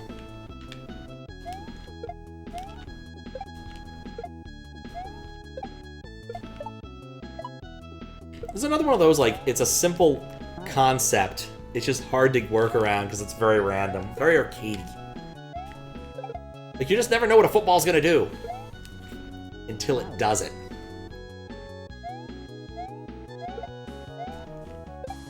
I still have some old, like, Star Wars cards from back in, like, 1990-something. I wonder if those are worth anything. I've lost train of thought about what I was talking about during the grind. This is nice. The thing about it is, like, if I'm playing a different game, I want to talk about what I'm doing, or my thought process behind, like, why am I playing this card? What do I think I can do? Do I think I'm hosed? Like, working through the puzzle that is a game. When I'm playing a puzzle game, that's usually it. I'm just, like, talking my thought process out. I can't talk about other stuff while playing a puzzle game. At least not with stopping puzzling. So if the puzzle involves a lot of rope mechanic stuff, I have at least a chance to talk, but otherwise, not so much. Mario, on the other hand, there's enough running. That was BS and luck, and I'm happy it worked out that way. I didn't even get the mushroom I know about.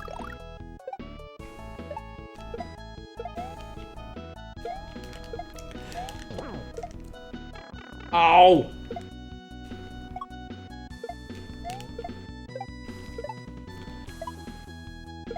I feel like I'm getting close. Now, I legitimately have no idea how long this level is.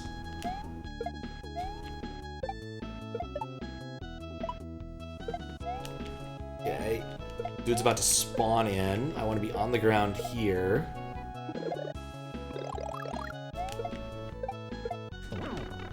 Of course, he throws a football right above his head.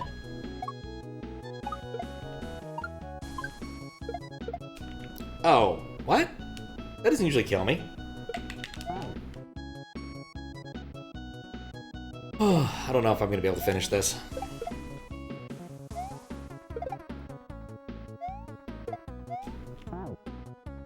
Denim Walk. If defending player is wearing any clothing made of denim, this creature is unblockable. Okay, that's actually pretty funny.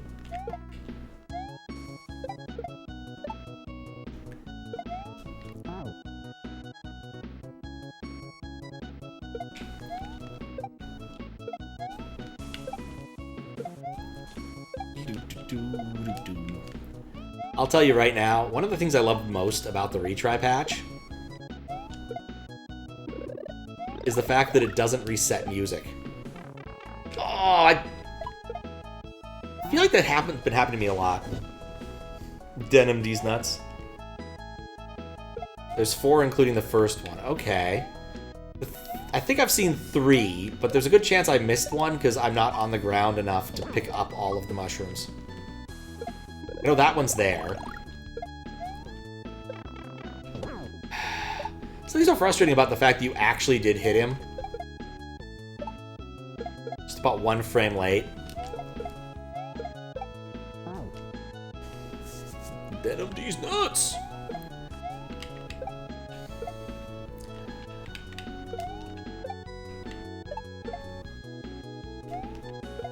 Alright. Never mind, I do want to jump on him.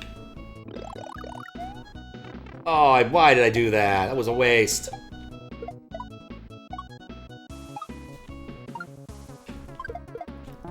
Okay. Can you tell me something personal? Probably. I think you've done so before. Can I play the piano anymore? Well, of course you can. Well, I couldn't before.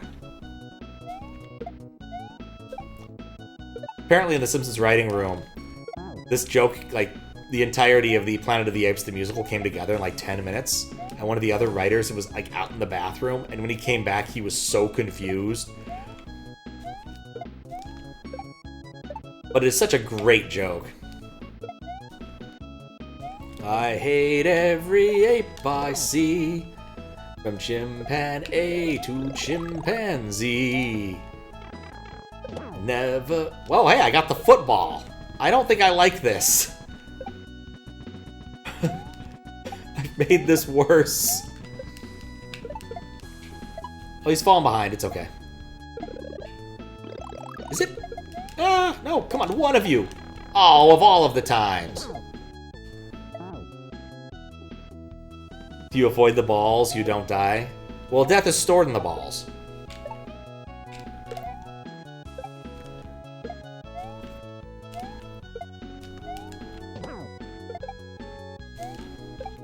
I know what tile it is now. Instead, I didn't hit the football.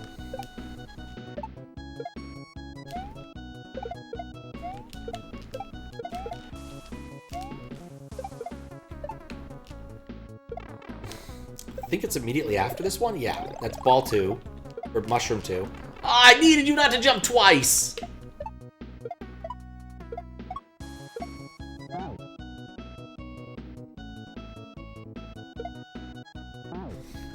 Oh, you actually asked that question? I assumed he was just D's-nutsing. Because this is Fries, and that's a thing he just does. That also reminds me, I have like a text pad somewhere of like all of the games I played last year, or beat last year on stream. Wrote it on the plane ride to GDQ and was like, oh, I'll polish this up and post it somewhere, and then I completely forgot. Like, short little, like, snippet reviews. Only games, though, like, no hacks. Because, like, if I include all the hacks, there's way too many hacks.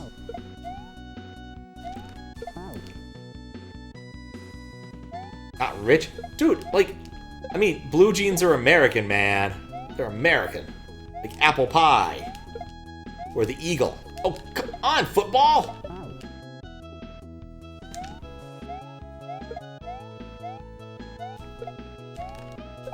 I can't believe that one jump went high 4 times in a row.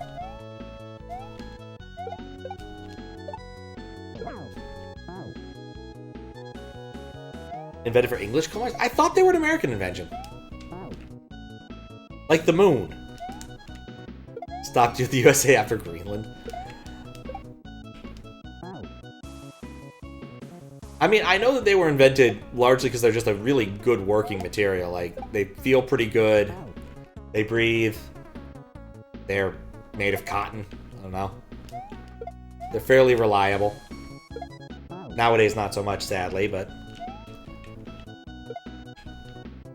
Fun fact, blue jeans are terrible to wear in the snow. Because the cotton wicks and eventually will cause your pants to freeze solid. Ask me how I know. Ideally, with dealing with winter weather, you want either wool or synthetics. Wool's marginally better and has the nice property of keeping you warm while it's wet. But wool can be tricky to get, aside from socks. It's also itchy. And, you know, animal material if you're very, like, strict vegan.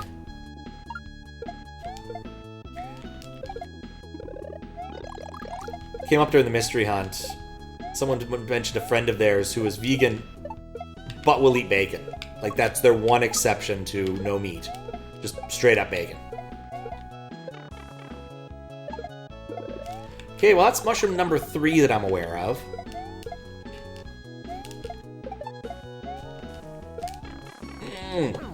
Oh, for... Yeah, I was going to say, oh, balls, but fiddlesticks might be more appropriate there. Easy fix. Warm earth, no snow. I like the way you think, Fries. Systemic logic. We made it. We got our rock.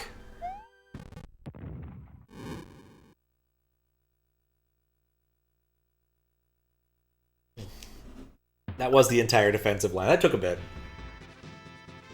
The football-obsessed game disbands, and the bridge is safe for all again. Thanks, Rosalina. Oh, thanks to the G. All right.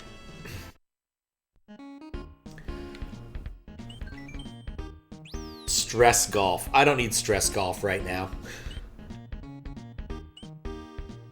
Oh yeah, the forts do collapse. All right, good. I should have noticed that earlier, but the trees have eyes. Have I even been into the forest yet? I don't think I have. Nope. Silver stars in the treetops. I'm looking for, like, maybe an easy one. Cyan Lunar. I did talk about how the moon belongs to America. Seventh Saga music. I never did play those. There's a lot of games I haven't played. Where does this go? Banana Bridge. Oh, it loops. That's cute. Bouncy Clouds. Oh, wait, no. Alright. Blue Sky Strongholds. That's actually like a legit edge I'd have to beat to get it. Interesting.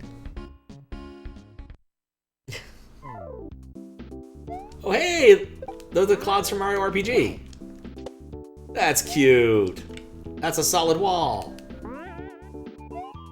I love this track. Actually made a good choice. That's a football, I can tell. I can tell by its footballness.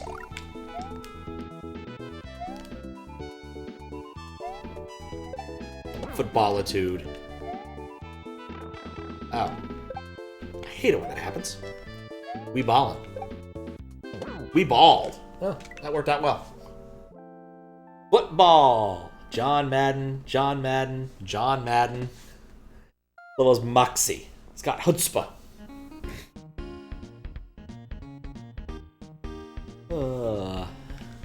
That was an easy level. We take those. Alright, Banana Bridge.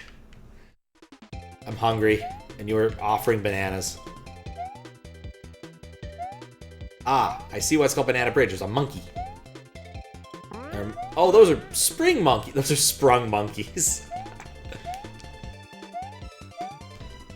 Wish I actually knew one of their songs other than SoCal Loco to reference right now, but that's still amusing me.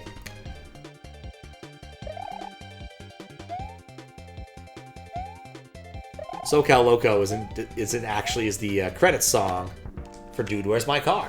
Only reason I'm even aware of Sprung Monkey as an existence, as a thing that exists. Oh, banana bread sounds good. Banana bread. Alright. Oh, do I want to do another level? Maybe one more level. I kind of want like a castle or something. 2 in the Fuzzbush. Alright, we'll do this one. Alright. Oh. Oh. Just 2 was I was looking for, Rosalina. I know it's my job to fight you, but I'm not cut out for this line of work. I'm actually on an important mission. I've heard tales of an item in this cathedral, one that can grant me the freedom that I seek. Won't you help me out? Be careful. Once I get running, there's no stopping. So, I could kill him. Do I want to kill him? Is this what I'm supposed to do? But that's why I kill him. He's not killable. Or at least has a very high threshold of killability. And he hates fuzzies. Alright. This is like Chuck Magnet, but different. Oh, you. Come on, Charlie. Wait, what? You didn't kill it!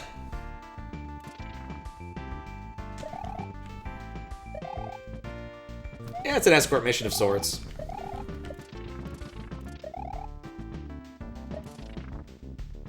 Goodbye, Charlie. I like that one real fuzzy, just to throw you off. In the field of fake fuzziness.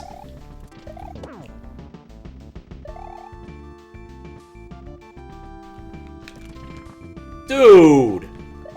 Oh, it's not real. Why? Why is it not real? That's weird.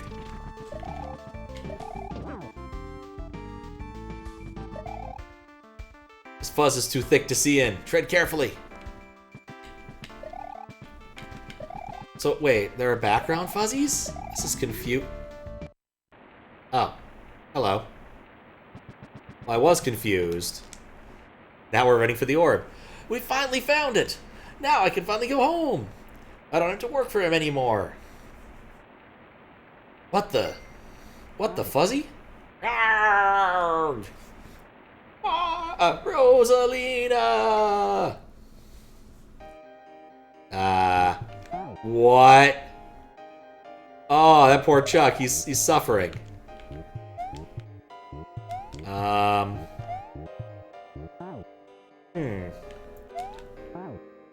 Okay. Are the fuzzies real? No, those fuzzies are real. Oh, those are real platforms. I don't have to do wacky stuff. Then these are real fuzzies. And then that kills me. Got it, murder you. I thought the fuzzies hurt me, but maybe they didn't. I was treating it like he needed to be there, but I guess maybe he didn't. Yeah, this took a massive turn.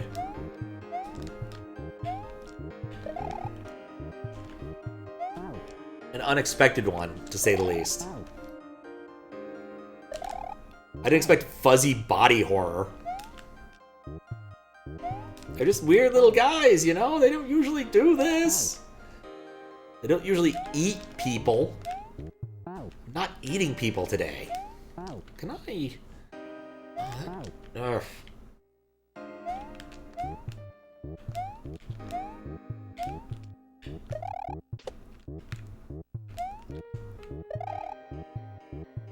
I am so smart. Yeah, this is a hell of an idea. Fuzzy body horror. So I'm going to be thinking about going to bed in a little bit here. Getting over it with William T. Fuzzington.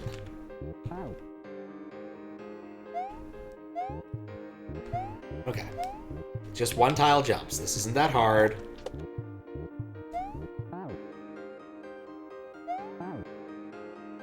I just have to get past the initial issue.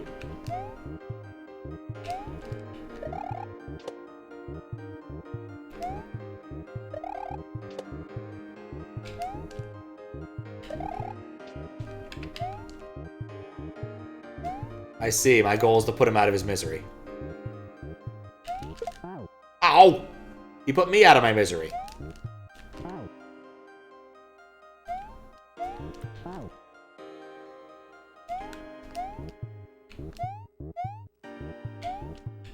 Yeah, I'm a little bit confused about the aiming routine, because like I was assuming he could immediately change the direction, but it looks like he actually has to push it. A bit more realistic in that way.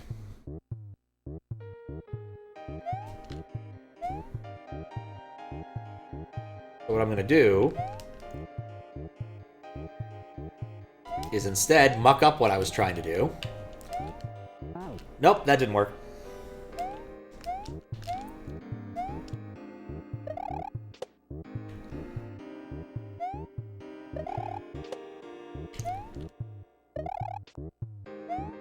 Okay.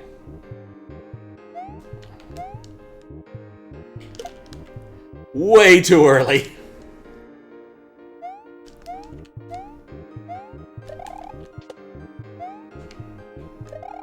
Just way too early. Like, if I release it before I get down there, he can't snipe me. Still way too early. At least I'm getting good at the ascent.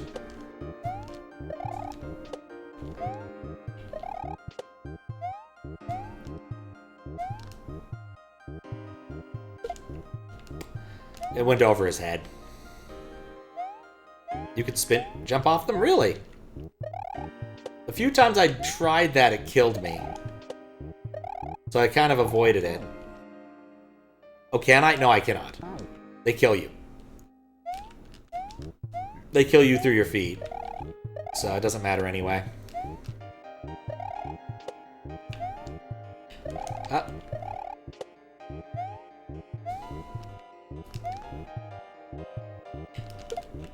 I don't even know what I was thinking there.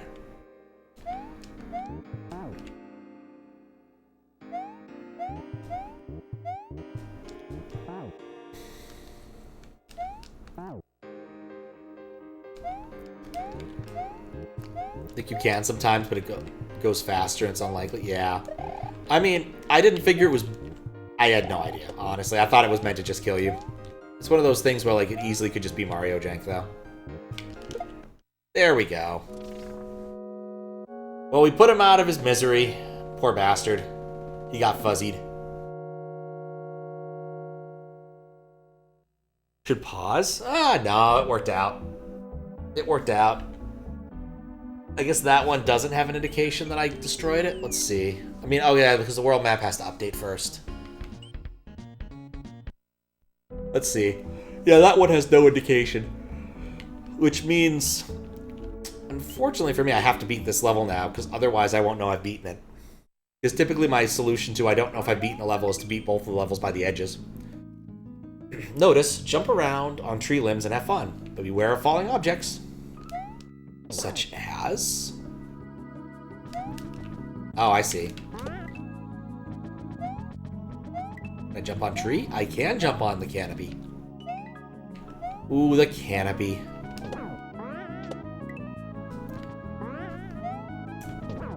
Hi, Charlie. Bye, Charlie. Okay. I see what's going up. I'm picking up what's laying down. Or not. Also, thank you for the G. It's getting late. I actually woke up at like 9 a.m. today because of time zones and general mystery hunt exhaustion. I woke up at 9, got breakfast, and then about 11 I went and took a nap. I was just tired. Like today, quite literally, all I can say is I made a single mildly business-related phone call. Did a little bit of cleanup. Oh, I made dinner. I had some gyoza in the freezer. Ate that. I was done by some... oh, no! It's the manhandlers. What times do you get manhandled? What happens? I had to know. Oh, wait! My midway doesn't count? Alright, note to self. Manhandler resets alleged midway. You know, it's funny, I don't think I've actually actively tested a midway, but I haven't done any one-shots either, so it doesn't matter. We'll actively test the non-manhandler path on that one. Oh, it's a silver star. Okay. Well, that makes sense. Also means I should be looking for stuff as opposed to merely ascending. Yeah, those manhandlers are a sprite that I've seen so very rarely in SMW. Like, when was the last time I saw a manhandler? It might have been when I played Under Crimson Skies way back in the day. And those were annoying. Pokey! Because they actually, like, took you out of the dungeon entirely. And those dungeons were so long. Like, Under Crimson Skies was one of those, like, this is a really cool game, but it was really rough around the edges. Like, truly fascinating stuff, especially given when it was released. Like, it was ahead of its time. But then the time keeps on slipping, as the cliche is. It's a bit like how Dakatana, not even Dakatana, Duke Nukem Forever probably would have been a good game if it had been released like 4 years before it came out. But unfortunately, due to the fact that it came out, you know, when it was done, by then everyone had kind of moved on. Like, I maintain, like, Duke Nukem Forever is not that bad of a game. It's certainly marred by some implementation issues, but it's not, like, bad. It just didn't match anyone's expectations. That's solid, okay. Friggin' manhandlers.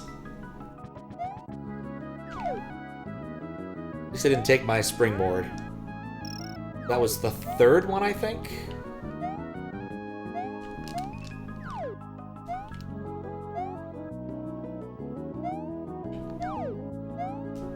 Could be something up there. Not sure I need to ascend yet, though.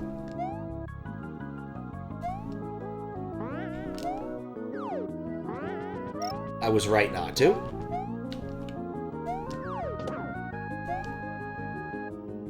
The temptation was there. No! He almost got me.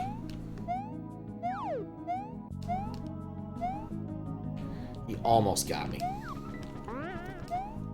There's a star.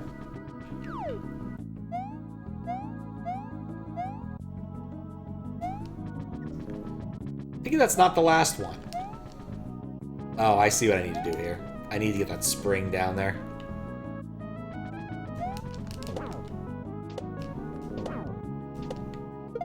I'm gonna wait. Hope I don't need this elsewhere. I guess I can always just bring it with me. Nice thing about spring is you can, in fact, take it with you. Manhandler's not that? It's Wallmasters? Oh. Yeah. Completely forgot about that.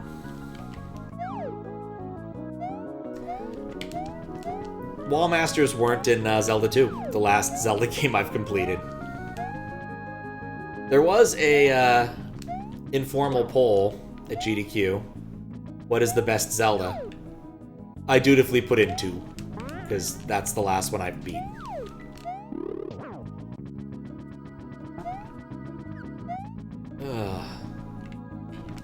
Okay, no silver stars. Goodbye, Wallmaster. Wallmaster loves the Power Glove. He thinks it's so bad.